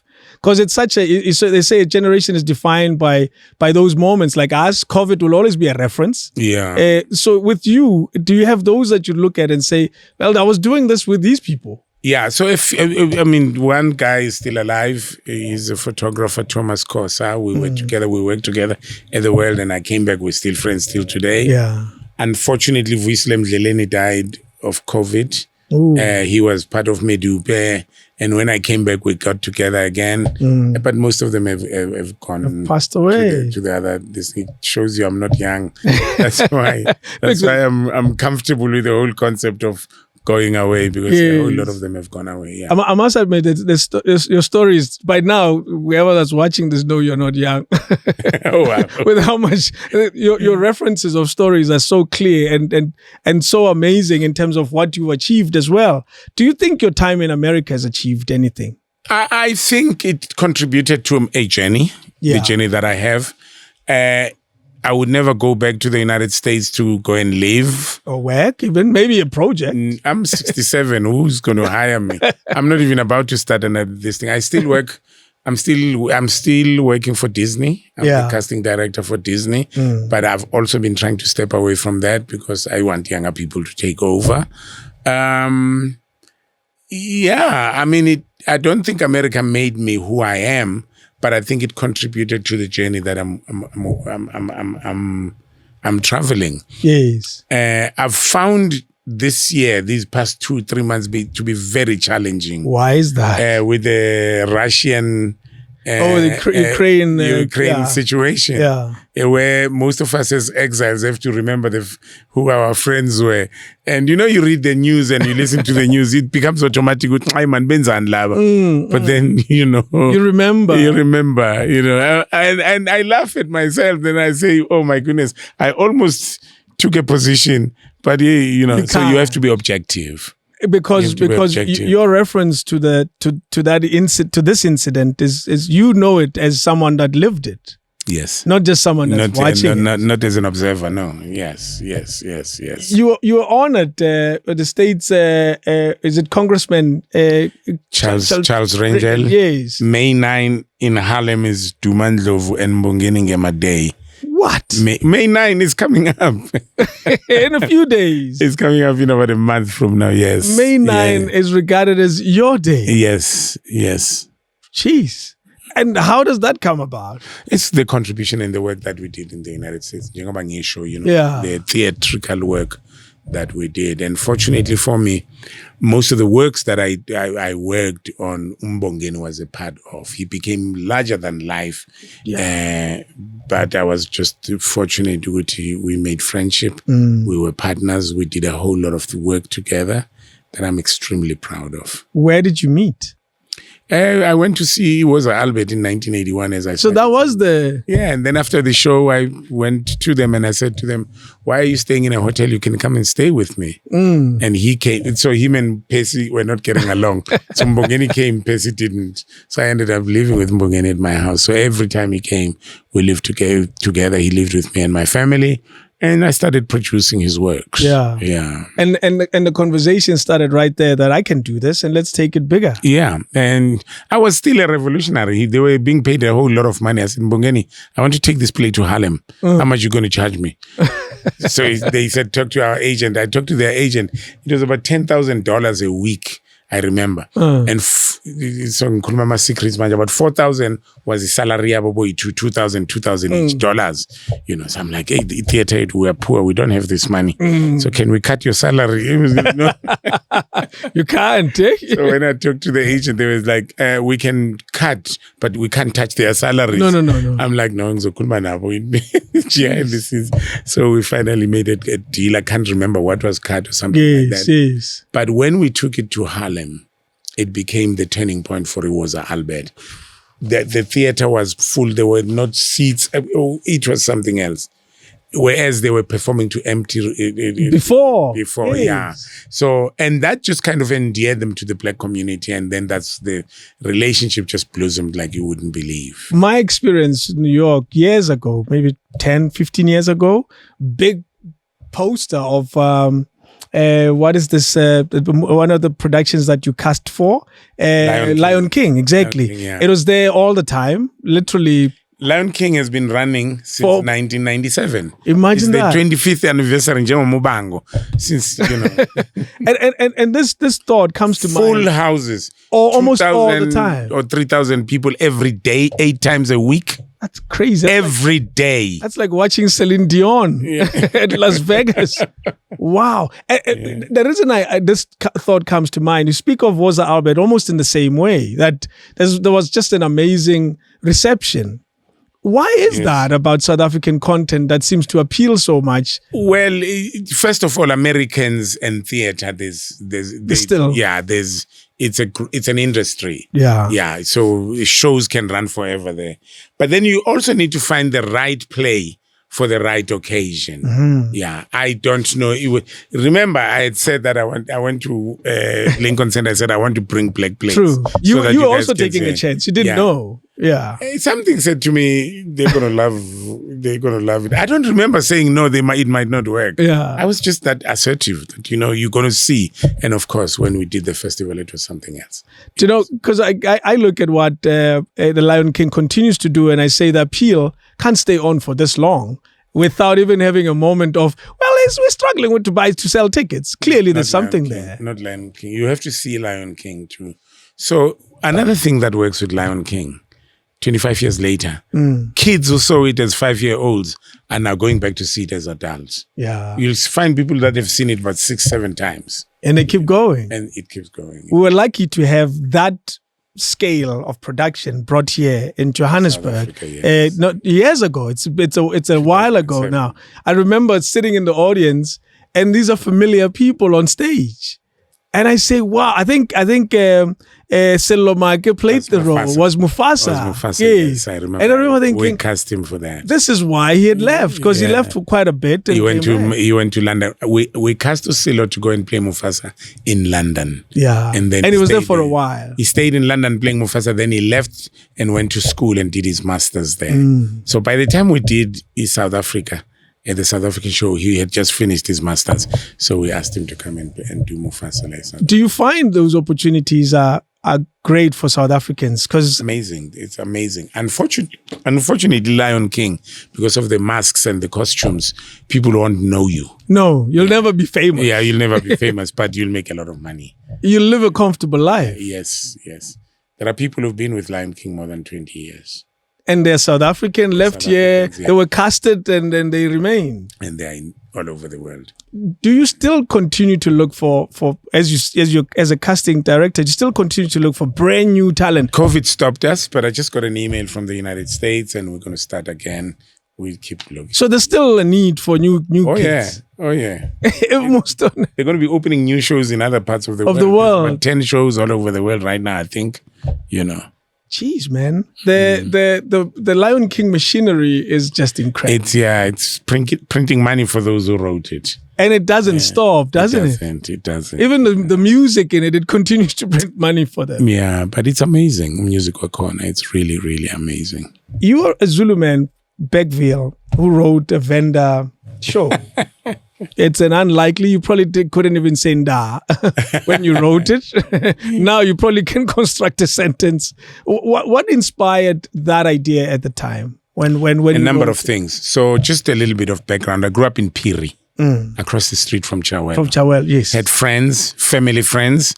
I used to travel to a place called Chidziwe and PPD at a very young age. So your familiarity of I started learning to speak the language at a very young age. In 1976, one of the biggest poems in the country was a poem that I had written, a struggle poem called Rudoba Kunda Rudoba Bulaya. Yeah. It was written in Chivenda. Wow. And we used to read it in Ngama riots and stuff. So I did have a history of the VENDA language. One day when I came back, because I hadn't spoken VENDA for a long time, I used to listen to Radio VENDA. It was not Palapala then, it was Radio VENDA. So one day I'm listening around 10 o'clock. There's a guy, talk show host, who's talking about these VENDA men who marry Zulu women in Johannesburg. And when these men die, these women bury them in Soweto. Yo. and they sing Jerusalem Ikayalam. You're thinking there's something wrong. Yeah, it was very interesting because you could just hear them. It was just a conversation among themselves, not even anticipating an outsider to be listening. But the interesting thing is that everybody was calling in, was just criticizing. They call the women Mukada. If you're non-VENDA, you marry a VENDA. Oh, they call you there's even is it derogatory? Is it well, it's taken from Mukhatla. Okay. Because VENDA men used to marry Bakhatla. Yeah, okay. So they call him Mukada. So I don't think it's a thing. It is derogatory because it means you're non-VENDA. Yeah. So they're all going on, women and men calling in. Yeah, it serves you right if you marry a Mukada and she buries you in Johannesburg. And I don't know why Jerusalem Ikayalam became a running theme. Yeah. So I was like, here's an interesting idea. Wow. For a television series. Were you looking for one in your head, or you were? I was beginning to do proposals for television. Okay.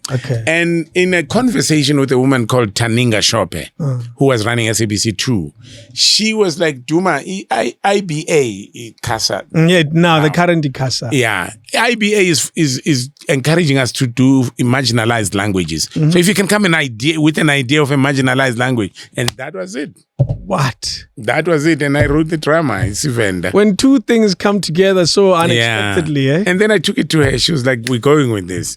and she commissioned it Did you- against a lot of resistance from the people that were there, the SABC at that time. What were they resisting? Because, well, the independent broadcasting, whatever it is at the time. Change is pain. Change is pain. Yeah, we're bringing something totally different. It's not going to work. I was like, I studied writing at a university, and it went on air. Jeez. Monday, April 7th, 1997. It was Mumulilo or Gazokel. Yeah. People were running home to go and watch this VENDA soapy. And I don't think it was the first episode, because it was the second episode, because people were calling each other. Yeah, Have you seen? Balwele Stumbu. That was the first. Yeah. So you started with a bang. Yeah, the guy dies 5 minutes into the story. Tony Stark. Yeah, and then- not Tony Stark, Tony Scott writes the same way. Yeah. The first 5 seconds. 5 seconds. Boom. The explosion. And they were fighting for the beef. And then after that, the rest. Yeah. So you knew, did you know it'll blow up? Or you? I did have that kind of arrogance, because thinking that the things that I do are going to be different. I was very critical of South African television then. Yeah. I kept on saying that I'm coming with something totally different. People are going to love it. I wrote in Muvhango because I said there was no story that is talking to Abu Mama, Ekaya, Lababa Kosipa, Obama, Efensin. Balwelis too. Abafuni Ngisi, most of the things were English and bafuni into yabo. Le abo mama bazoyibukela nithanda ningathandi, and yay did they watch it. How many years was Generation commissioned at the time when we were? It had been going on for about 3-4 years. So it was still fairly new. Yeah, but it was largely English. That's why I'm rock asking. and stuff like Yes, that. Yeah, yes. yeah. Nothing against Generation. It was important for that time, but we needed something as a gas. And- Yabo mama particularly because ibaba party remote. Balwelis too. Yeah, kuleli stumbu. Yeah, umfazi wephepha nomfazi wasemakhaya. And women were starting to say that, Mashabel, come and watch this thing ngoba uzokwenza njena now. Oh yeah. So it was inviting. It was, abo mama were fighting ukuthi uzongenza njena. Did you find that it attracted mainly a female audience? And do they still attract It attracted a female audience first, but then everybody else joined in. And it was largely female until when we brought an actress on board called Matsidiso. Okay. Yeah. Then male viewers kind of increased in exponential numbers. It was more. Abafuna ukubona Matsidiso. Ufuna Yeah. Matsidiso. Jeez. Is it hard to sustain a soapy? Because It is very hard. it doesn't look easy. It is very hard. It is very hard. You have to be topical. Look, if you can read Twitter right now, they are slaughtering us. What are they saying? They don't like the stories, That proves how difficult it is. It's part of the journey. So we're going to come out of the rut. We're going to come out, and then they're going to love the stories, and they're going to say that we've never stopped watching Muvhango. This is the best thing that ever happened. So you sound like you expect the highs and the lows of it. It's part of you can't be in it for 25 years. Let me tell you what they're fighting for right now. A few months ago, a month ago or something, I don't remember, Susan started taking the war to Azwindini. Okay. She even lashed him or something. Oh, they were so happy. Oh my goodness.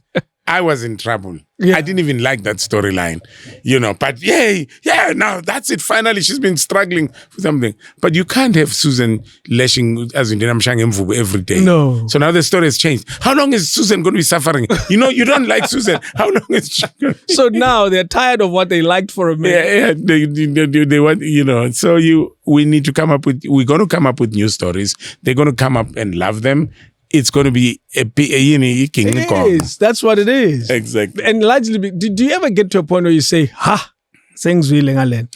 Not really. Because our job is to come up with stories that relate and that resonate. And it goes back to the writer's issue. You can't write for Twitter or Twitterati. You can't write for Abantu Base Twitter. Write the stories that resonate, Why do you say that? Because I have a different perspective about that. But reactionary. They are reactionary. They'll react to anything. So they'll pick up on a small thing and lash you. Exactly. And then there'll be 1,000 of them. Exactly. Yeah. It's something that doesn't make sense. I can't even think of an example. They are not emotional. They just are. It's a knee-jerk reaction. Yeah, knee-jerk reaction. Yes. Yeah. Kuzongena umuntu ogqoke ijezi lama stripes. And also trend alone just because one they don't like it. Yeah. So you've accepted that this. Yeah. Then who do you write for then? You write for the niche market that you want to write for. So we're writing for 3 markets. I'm writing for my core group, Lababu Mama Benkulmanga. And remember, a 20-year-old woman who watched Muvhango 25 years ago is now 45. That's true. She's now that niche market I was talking about. Then she's got a 20-year-old daughter now. I need to grab her as well. Yeah. Then I need to get those people who don't think that Muvhango is their cup of tea. Not cool enough. Exactly. Yeah. Those are the 3 people that you write for. Which market of those seems harder to write for? So the young market is Aiko loyalty at all. Yeah. They'll watch you today and not watch you tomorrow. True. You know, unless something else happens, and then they'll watch. They'll check in the middle of watching, they're tweeting. Yeah. So if somebody says something about something else, they switch off. They go to that thing.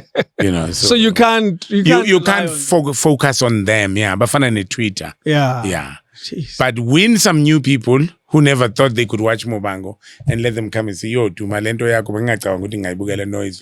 So your stories have got to be sustainable. Yeah. You've got to sustain a strong story going. It's not easy though. I'm thinking Jerry Seinfeld wrote a series of 9 9 seasons. 9 seasons rather. That's the word I'm looking for. 9 or 10 or so. And he says I was done. I had no extra episode to write. There was nothing else in the tank. And when you try to milk it, it's no. And the show was at the peak of its success at that moment when he said, "I'm out." Comedy is even worse because you have to keep people laughing. Yeah, I wouldn't even try comedy. If they didn't laugh, they may not come back tomorrow. They're not. No, they leave in the middle of a show. They leave. This show is not funny. They leave. They go somewhere else. Do you find that? And you're talking about leaving and so forth, because we have the same challenge on radio where it's really easy. And because I flip channels a lot. When I'm driving, listening to radio, I flip. Like you say something I don't like, or you play a song I don't like. It's that easy. Do you find that television has become that now with all these other media? Multiple platforms. Absolutely. People don't want to sit at home and watch television. That's number one. Yes. So the number of people that are sitting at home is decreasing. So you've got to find a way for people to follow you. Yeah. And the form that we use is not amenable to this. No. Who can watch a 24-minute show here? No. So very soon we're going to have to come up with snippets of small things. Somebody's going to take my ideas so that we can just do my highlights of Muvhango on your phone. On your phone. Yeah. So the digital world, not only did it affect Uber and advertising, it also affected traditional appointment viewing. I remember I was watching the A-Team. We knew what time, and that's what we did. And TV has changed so much over the past, 5, 6, 7 years? So it has affected you guys. So unfortunately today, no one, including myself, wants to sit in front of a television for 24 minutes. Sure. The attention span, I say, wow. That's crazy. But that's true. Yeah. Because of the content we've been fed, we are now 2-minute noodle people. We're 2-minute noodle people. So in 5 years' time, 24 minutes is going to be 23 minutes actually. They keep going down. It's 23 minutes. It's going to be too long. I'm a 48-minute. Do you know the most common comment we get on this channel is, I can't believe I stayed through that. So that's exactly what you're saying. Exactly. A lot has changed. We'll be done very soon. Uzalo, amongst the things that you've created, that's a big one. Great success. Okay. Is it something that you created from nothing, or was it an association of different ideas from different people? No, I created Uzalo by myself. Just like that. Well, that's what I do. That's you, yeah. I create. Uzalo is interesting for me because I knew for some reason I kept on saying that the first episode is going to be watched by 5 million people. from nothing to 5. I said that to SABC. I said that to the Zulu the KZN provincial government, because I kept on going around saying that we need a Zulu soapy. Yeah. The first episode is going to have 5 million viewers. And the first episode had 5.1 million viewers. Hey, goal achieved. Yeah. Please wish 5 million on me. Well, I can't do that. I can't predict. I'm not Muhammad Ali, but for some reason, yeah. No, I created Uzalo. It's a story that I came up with. Do you have, very often when I speak to musicians about their favorite projects, they say, I can't, they're all mine.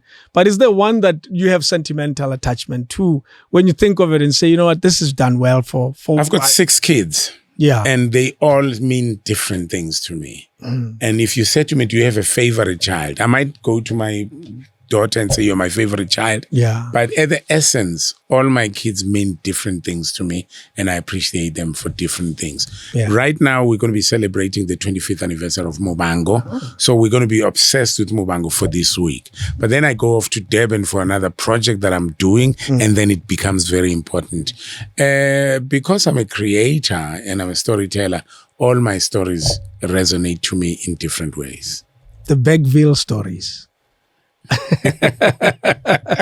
Amongst your earliest work. Yes.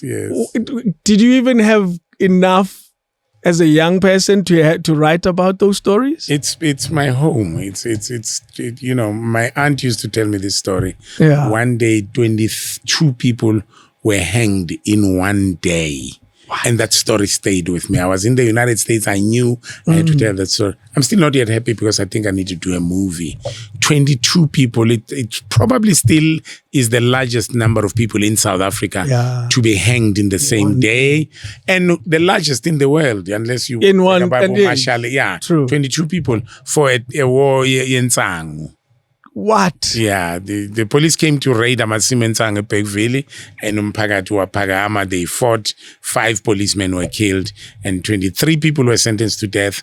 A day before they were hanged, a white guy came up and said, this guy, lowest 23, Unzimande, I think his name was Jerry Nzimande, was at work. I'm a paperwork. A clocking card, yeah. Yeah, okay. And that's how he survived that. But he also subsequently died. And it almost tells of the others as well. If he exactly. Yes. Yeah, no, because they had made a pact. So they were not going to say anything. True. And they went into the gallows singing Ingoma Yesizo. I still have to do that movie. Because you did it only as theater a stage work. play. Yeah. As a stage play. And a lot of people thought it was one of the best plays they've ever seen. Nyabonga. I think you should turn it into a series. Yes. Yeah. Is there a reason why were there a package of stories or was it one story? So what I did, I took the scenario of my hostel when they were fighting with the communities. I have these 10 people from Bergville who are locked in Murafi hostel. That happened. But Bergville. Yes. The Murafi, Mapetla, community of Valley hostel. The people inside the hostel couldn't come out in 1990, 1991. Those early... And the people from the township couldn't come inside the hostel. I take that scene. I create a scene where these 10 men are in the room and all of them are from Bergville. Yeah. And because they can't leave, they start telling the Bergville story. Oh. Yeah. And then in telling the Bergville story, do you reenact it or you just let the stories just be told? There was a reenactment. It was just a very clever way of just going through what happened in Bergville, because they are saying to the people who are saying, look, we've fought wars. Tina, we come from a place. You can, if nifuna, vulani steteleni sinhlangane lapha egroundini, shayisana ngeifu. That's their whole thing. And then they start telling the stories of the men who were hanged. I'm listening to you talk and I realized that I'm sitting in front of one of the greatest other television creators. Oh wow! And I'm not sure if you are aware of this. Well, I'm creating television like everybody else. No, look at creating television like everybody else. Yes. You probably created television yesterday, David. So there's nothing like that. Because I'm listening to you tell this, and I say you took that scenario and then did this. Do you still have that brain that is forever pulsating like that on a continuous basis that says, oh, there's a story? Yeah, well, everything is drama with me, even at home. Some stupid little thing happens, I see drama. And my favorite words are what if. Oh. What if, you escalate. Then you can go. Drama. You can, because our lives are drama. Yeah. Our lives are drama. Is there a lot of inspiration around you for the work you do? Life is inspiration for creatives, I've found, I have enough storage in my person and the stories that I know that I could tell stories from my background forever. Yeah. But then you also run into stories today, every day, and all kinds of things that are happening. But also, it's very easy to become a dinosaur. Ungaboni, like you're saying, I'm a television what and I'm not aware of. It's very easy to become a dinosaur. So and so. I don't know. So I watch other people's work. I read and I go to the movies. Netflix is one of my favorite friends. I sleep very late. I watch theater. I watch dance. I watch young people. My favorite people are young people because that's where the stories are. I'm attracted to young people and how they think and how they do things because unless we can infuse that into what we do, then we are lost. You'll be a dinosaur. You maybe I already am a dinosaur. Jeez. A running theme on this show, something that we've explored a lot, is children, raising children, and it's families and wives and things like that. As a young person who hasn't been married, I always wonder about it. What are your views on the concept of building a family as a young person? Why this matters? Because a lot of people who watch this, they comment on those stuff more than any other thing. Yeah. So clearly it matters to us. So it's important for men, South African men, especially black men, to rethink their relationship with their families. Men have to revisit how they think about raising families. I'm saying that because we've abrogated our responsibilities. We're very proud to let women raise our children. We don't mind other men raising our children. We don't mind men have to rethink that. We need to fight to raise our own children. Yeah. If you've broken up with the mother of your child, there's a new thing called co-parenting. Try and do that. I have insisted, Uguti, I have to be a part of the raising of my children. As a result, I've got an amazing relationship with my kids. I've got 6 kids. Yeah. I've got an amazing relationship with them because I've insisted, Uguti, I have to be a part of raising them. And that's the most critical thing for us as men because imistaken kulienziwa iti madoda. And then we walk away. Because we don't show. Nothing happens to us. Exactly. Yeah. And then we walk away. And I struggle, mama. Yeah. And then you don't even think about it, You don't even ask, you don't even know. You just move on. And you keep going back. But finally, one day, one day your child will say, Baba, I'm so glad that you never left, you never abandoned. Exactly. Yeah. And then you cry when he says that because it's one of the best things that a child can say to you. There's something you're doing right. I'm for family. I think that family is extremely important. Again, I think we as black families have to rethink the whole conversation about children, raising children. We have a serious problem in our country, Konamanj. In fact, all over the world, of mental health. So we need to rethink our relationship with our kids. We can't raise the kids the way we were raised. We can't say the things that our parents said to us. You can say, I need depression. You'll wake up one day with a child ongaseko. It's an important conversation, this. And I worry, earlier we were talking about a ship that's already sailed. I think this one should be rescued. Yeah, this can be rescued and should be rescued. Yeah. There's the advantage that we have is that all of us as human beings know that we have to get married. Yes, we know marriage can be dysfunctional. Yes, we know. Yes, it can be difficult. But all of us are still where we're saying young people should get married. Our children are beginning to tell us strange things. But at some point, they're going to have kids. So yeah, but right. But make sure that the structure of raising the child is supportive enough to the child so that anga feel good to raise abantu abangashadi. Yeah. So you believe in the concept of marriage with everything that comes with it, including the difficult moments. I think we're going to find it hard to move away from that. I think people are kind of hypocrites sometimes. The biblical concept of marriage is going to be there as much as the traditional concept of marriage is going to be there forever. The majority of the people are going to be stuck with that concept. So all we can do is to say to people, you've got an option, you can get married or you do not have to get married. However, the argument for marriage is much strong because I believe that a true parent environment is very important for the raising of the child and for the mental health of the child to be better. Yeah. But hey, what if they're abusive? No, let's hope for the best situation in a two-parent marriage. That's it. Let's hope it works. Let's work for it to work. Yeah. It's an interesting one. I've lived long. I think 46. And at 21. You got married at 21. No. I got married a long time ago. Yes. I wasn't 21. But some people consider it one of the proudest decisions they've made. To get married, I mean, for me, I'm a family man. I love my family. I love my wife. Yeah. I think my family, not that I think, my family is the best thing to ever happen to me. What do you attribute that to? Why makes you say understanding and patience. At some point, my kids sat down with me and said, Baba, sifuna mali yako, sifuna wena. Wow. Yeah. And my kids have was there a reason for that? Yes, I wasn't home all the time. I was traveling. I was all over the but no, sifuna wena. So I had to start structuring my life around them.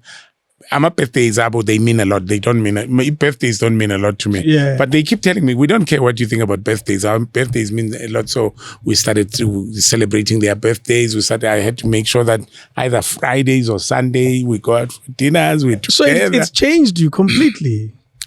It was amazing. My kids have come up to me and said things that redefined me and how I look at things. Why do you fight all the time? Why can't you talk to me and just see good things on team? And then you okay. And then you try it. Why raise your voice? Exactly. So every day is an effort, And when you see them, it's like in a business, you see business partners. Stock exchange, dividends, all of those things that, it's serious conversation. These are adults. Yeah. Yeah. And manje bakhulile bonke. My youngest child is 25, wazalwa the year Muvhango. So the conversations are on another level. They're much older in their exactly. approach. Yeah. But we are all reaping the fruits of the relationship that we create. Yeah. Was it early on when those conversations started that changed? It was early enough. Yeah, for you to still it was early enough for them not to say, I hate my father. Yes. Yeah. Yes. So I'm glad and I thank God. And I don't think it's my wisdom. I thank God for that opportunity to give me the kids that he gave me and for me to have the conversations that I've had with them. Because again, I can stand on top of the world and say, I have an amazing relationship with my children to the extent Guti. We talk. Uma kunenkinga bake bangihlasele nje bangibambela ama meeting to meeting. Oh my goodness. No manje, they still do that. Yes. So they're a union and you're there. Oh, they get along. They are, Wow. Is there any one of them who's followed your line of work? So my son went to school, went to Vets and did an honors in music. He's now working with Muvhango. He's one of the people that scored for Muvhango. He started directing. Yeah. My oldest son is into computers now. Usebenza nami, IT and all of those kinds of things. Yeah. Girls, I tried to dissuade them. So they went to school. One studied law and the other studied architecture. You need a lawyer here as well. No, they're not practicing. They say working in digital, influencers and all of those things with those degrees. Wow, you sound like a semi-disappointed dad. Just kancane nje. It could have been worse. They could have studied medicine and not practiced. Ooh. Then I would have been, Very I'm fine. I'm fine with them, yeah. With their choices, And you look at them and say, you didn't do such a bad job. Exactly, yeah, exactly. Yeah. They're bright kids and they're doing well for themselves. Yes. I'm happy. I don't want to complain too much. Do you find that South African actors are looked after? No. No. Yeah. Do you find that it continues to be a deliberate thing? Because some would look at you as a producer and say, but you're part of the problem. It's two ways. I don't think some South African, I don't want to say most, don't think some South African actors look after themselves. Or I don't think that they behave in a manner that would warrant them looking after themselves. So a relationship between your actors and you is a relationship. And you need to treat it as such. They need to be your friends because these are people that you depend on and they also depend on you. That's it, yeah. So you need to have some kind of rules. So people have wondered how we run Muvhango. Number one, we don't have divas because we don't have the main characters. Yes. We treat everybody There's the main same. today, but not tomorrow. Yeah. Well, there are no dressing rooms reserved for this thing. So you can't. So therefore, uma ufike on 9, you'll be taken to a disciplinary hearing like anybody else. Ayikho lento ukuthi silinde lead act. No. Sure. Other actors do that. And not even other actors, the majority of the actors. Now, to the extent that kuba in the chasm between you and that actor, akusemnandi nisebenza together, you are holding each other to ransom. Yeah, they need me. No, but njengoba ngisho, it's a two-way thing, you know. And then after that, then let's talk about the engagements that we can do so to take care of each other. Number one, a contract that exists in the television industry. Hey, how do I put this? To protect us as producers, we sign freelance contracts with the actors, which is unfair on the actors. But unfortunately, the majority of the actors will walk out on you in the middle of a contract, and there's nothing you can do. Now, uzohamba lo muntu enamasina 17 coming. Namhlanje. And then a storyline is here until the end of June. Jeez. Now you have to rewrite. It costs money. You have to recast. You have to do this. You have to do that. So that's why I'm saying it's a relationship kind of a thing. You have to have a relationship so that they don't do that to you. But then how do you, I guess, you nurse it? It's like any relationship. You create a relationship. Yes. You sit down. Yes, ngiyazi ufuna ukuba lead actor, but ngifuna umuntu le story sifuna umuntu lapha restaurant. And I'm not sure if you can ever grow into that level, but there's a job. But if you feel like somebody else would offer you something different, you can. But Lana, this is what we have. And this is a salary structure. And every year is occurring a certain percentage. Yeah. You know, be honest. You said, where's my lead? Where's my lead? Exactly. Yeah. So you need to be honest with them as well. You said it's unfair to them. They're freelance. What's the alternative? Because alternative in reality is a permanent job. And the alternative is a permanent job, but we can't. You can't do that. And that's why I'm saying the freelance contract is an unfair. Because you can't really structure a normal life in society without a permanent a permanent job. Yeah. Do you find broadcasters are the ones that control that? Have a play in that relationship? And not really. It's the relationship between the producers and the actors. And both parties are not fair on each other. Yeah. I cannot. I've had actors being offered better salaries than what you give it. Than what I'm giving them. Yeah. And there's nothing I can do to say you can't leave. Yes. You know, the best I can do is that give me a month to write you off. And it's up to them whether they want to do that. That month or not. Exactly. So you need to create a good relationship here so that even if behambile, a few months later, bafuna ukubuya. So everybody knows good. Also, you can, a few months later, you want to call and say, hey man, there's this little thing we want to do. Don't you want to come and do it? And my philosophy has been that in Mashabela Guti, let's part ways, but we should be able to call each other 2 years down the line because we'll always need each other. That's true. Yeah. So let's not fight. It's not always possible. You know, we're trying to invite some people like 15 years later, but there's nothing I can do. So you have people who are kwatel. In this industry, yes. Nobody wants to lose their jobs. That's it. Yeah, nobody wants to lose their jobs. Yeah. And sometimes you just have to go different directions. Yeah. And for different reasons. And it's never as amicable as people say it is. There's always someone who's grieved by it. So I have yet to meet an amicable parting of ways. Yeah. Because it's either somebody has been offered a better job and you are not happy about it, or the character comes to the end of its locuzana and he or she is not going to be happy about it. So how can you find a situation where it's amicable? Having done this for so long, you must have had a lot of times where you had to tell someone that there's no work anymore. Because that can be easy for anyone, and producer who would do it over and over again. It's surely something that you probably don't get used to. Well, it's not easy, but it's reality. Yeah. So you need to let people know so that they can also find other things. But fortunately, in Joburg, it's unfair.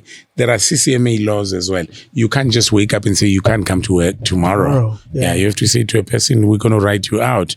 We're going to give you a month or two or whatever the contract says. How are we celebrating 25 years of Muvhango? Yes, we are. Are we throwing a big party? No, not yet. COVID. We have a series of things that we're doing. We're doing a few documentaries, and the SABC is busy working on some things. And how's your relationship been with the mighty SABC? Has it been up and down. Okay. They almost cut me out last year. Whoa. Yeah, they wanted to cut me down to 3 days. It's been up and down. It's personalities and all of those kinds of. Do you sometimes wear their head for a second and understand their own dynamics? But there's also personalities as well. Yeah. So you need to. There's a certain group of people come into the broadcaster. They have different plans, and other people come in. The current group of people seem to be understanding that we are a what do they call us? Gonje Nkosiami. This is a mandate. We fulfill a particular mandate. Yeah, yes, exactly. True. Yeah. Yeah. But you're still a profitable entity, I imagine. We are the largest money maker for SABC 2. Yeah. And we are number 4 or 5 in the broader SABC. Wow. That's how do you cut that leg off? Yeah. Exactly. Has television worked for your life? It's not where I want to be. Really? Yeah. But it did raise my children. Yeah. Yeah. And what do you mean it's not? You've done so well in it. And I'm saying well from the amount of work and the body of work. I'm a very private person, and a lot of people don't know that. The whole thing about doing interviews and doing all those things, the whole thing about this and celebrity culture is not my thing. I'm a private person. I still keep my family very private. They keep themselves very private. My daughter was in an Uber one day. They were talking about me. She was like, I disappeared into the back. I did not want them to know I'm your daughter. Oh, no. Which is good, I guess. Yes. That's the kind of life I would have preferred. Yeah. So I think I should have just stuck to teaching at a university. I'd be a much happier person. We wouldn't have all the stories that you've told. Yeah, but the stories also come with all the noises and the fame and the negativity. Yeah. And we work for the most negative industry ever.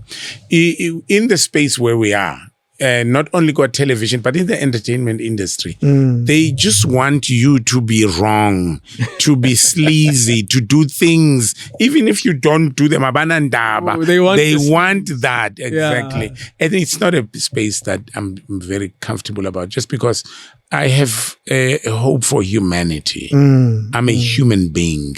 And I think we need to celebrate each other's achievements and not each other's downfalls. I was reading in the papers over the weekend about David Gao. And I'm like, what kind of a society are we? Who celebrate someone? We celebrate somebody's struggles. Yeah. We should be coming together and say, how can we help? No, we want it to be out there. This is a celebrate for what? Tandokolo's BMW is going to be repossessed. Yes, and we celebrate. So this is not where I want to be. Do you find that it's easier and easier for us to do that with the world of social media that we've created? As you've indicated earlier, it's a knee-jerk reaction. Yeah, right. You must just... Yes, it is. But also I've found, Gucci, abantu laba enjoyayo lesa space ba victimizana bodwa. One of my reasons for not wanting to be in the public space, angifuna abantu bangijwayele kabi. Yeah. So angifuna abantu bazi too much about me. Bangene Exactly. too close. I want to be with my family. I want to be with the closest people to me. And that's when I'm the most comfortable. Yeah. That's when I enjoy with my family, with my kids, with my wife and kids, with my extended family, or ekaya Bergville. And I want to shut off that world. It's none of your business. Ufunani. Go on. Zola 7 has been making the rounds quite a bit. You know, however way one wants to slice it, is, you know, an artist that has done very well over time, and how people interpret it is come to rather unfortunate hard times, and people should help him and so forth. What is the perspective of a seasoned contributor in the television sector when you look at someone's career like that? Because you work with them from when they are young or never been auditioned or auditioning for the first time to becoming superstars. And then when you see someone and you look at him and say, man, there's still so much that this guy can do. And hopefully an opportunity will come through for him. What do you say to people who want to play into this industry or who are already in this industry in relation to the Zola stuff? I want the young people to use Zola's life as a lesson. I don't want to be judgmental because in Ndabagabonkosi Angiazi, I don't know what happened. That's I true. wasn't there. I knew him. I know him. He did a great job on the show that he did, but I don't know what happened. Yeah. So I think it is up to the young people to go and learn what went wrong and how. Whatever it is, whether it's him who did what or it's the society, let's take lessons from that so that we can avoid it in the future. Yeah. And that's, again, angizingeni indaba zabantu. And I don't want to talk about things I don't know. Yes, exactly. I know Bonkosi very well. Yeah. Very talented. Uphume Zola, ngiphume Piri. I don't know what happened. You know, one day I'll have an opportunity. In fact, a friend of mine, that the person I'm supposed to be going to Konamanje, has wanted to have a conversation with me about the shows, Nozol and stuff like. One day I'll get an opportunity and hear his what story. he has to say. Yeah. And If that'd there's be any the story- first time. That'd be the first time I would know what happened because I really don't know what happened. I keep saying Zola popping up on my social media even long before this. Once in a while, uzokamuka. Ngizibuzwa ngithi, I wonder what happened. Yeah. You know. And also if there's even a story at all. There should be a story. There should be a story. There always is. Yeah, there always is. There should be a story. And I'm not saying it's a negative story. Yeah. There is a story. Is there still a lot coming from Muvhango Ndlovu? Ndlovu wants to go to Bergville. I'll still be writing, but angisafuna producer. Okay. Ngifuna ukuhlala ekhaya ngibheke inkomo zikamkhulu wami. You know. Is there a lot that's going to be coming in various forms? Yes. I'd want them to fetch me and say, does this story work? And does, Wow. you know, that's it. But Yeah. it's just too much. It's really too much. And I want to say to you, I'm not enjoying that aspect of it. It's just too much. The producing, because there's so much it's work. It's work. The what comes with all of this, that's what I'm not enjoying. I'm in my element because this is one of the few things I've known how to do and do well for the last 30 to 40 years. So amazing. Yeah. But it's just the interviews. Do you look at it and say, because there's a phrase you say and I like it, you say just now, to do and do well. Do you find that there's something to be said about consistency that eventually answers that question of doing something well? Because we do and we change. I don't do something unless I can do it extremely well. Yeah. I know my strengths. I know the things that I always say to people. This is a flugelhorn. I always say to people, if you can see me on stage playing a trumpet, you should know there's something wrong. You should also get onto the stage and drag me off. I know what I'm capable of. Yeah. I know the things that I can do, and those things that I can do, I need to make sure I do extremely well. Not even just well, but extremely well, you know, because somebody is trying to take that slot. Wow. There's someone who's looking and saying, not looking, working. Who's working harder. He's working on it. Harder. Yeah, ngizomkhombisa Muvhango Ndlovu. They are working and they should. Yeah. As they should. Yeah. But my responsibility is to stay ahead of the game. Wow. And you still have the same fire that you had 30 years ago. When we stop working, we die. Whew, we do. And you should see people who retire, they age literally the day after. It's like, doesn't look the same. When we stop working, we die. So you'll work until the last minute. Wow.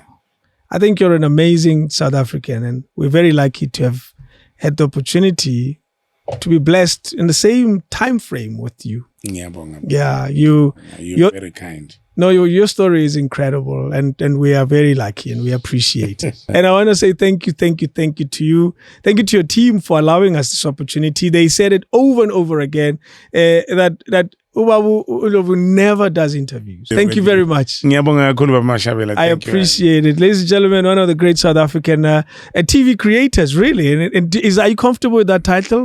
Wow. I am a creator. I create content. Yeah. You create content. Storyteller. Yeah. Yes, and that's the... Because today, all we do is create content on these things. On these things, yeah. On a daily basis, using very few characters. Yeah. And then sometimes we pull it off, sometimes we struggle. Yeah. So I want to say to you, you know what, wherever you're going next, however much work you continue to do, I wish you well. And raise the kettles and we'll come and buy. Because what's the point of raising kettle for nothing? We'll slaughter. Thank you very much. And I hear the president is allowing Ukpema that stuff as a Bergville. So maybe...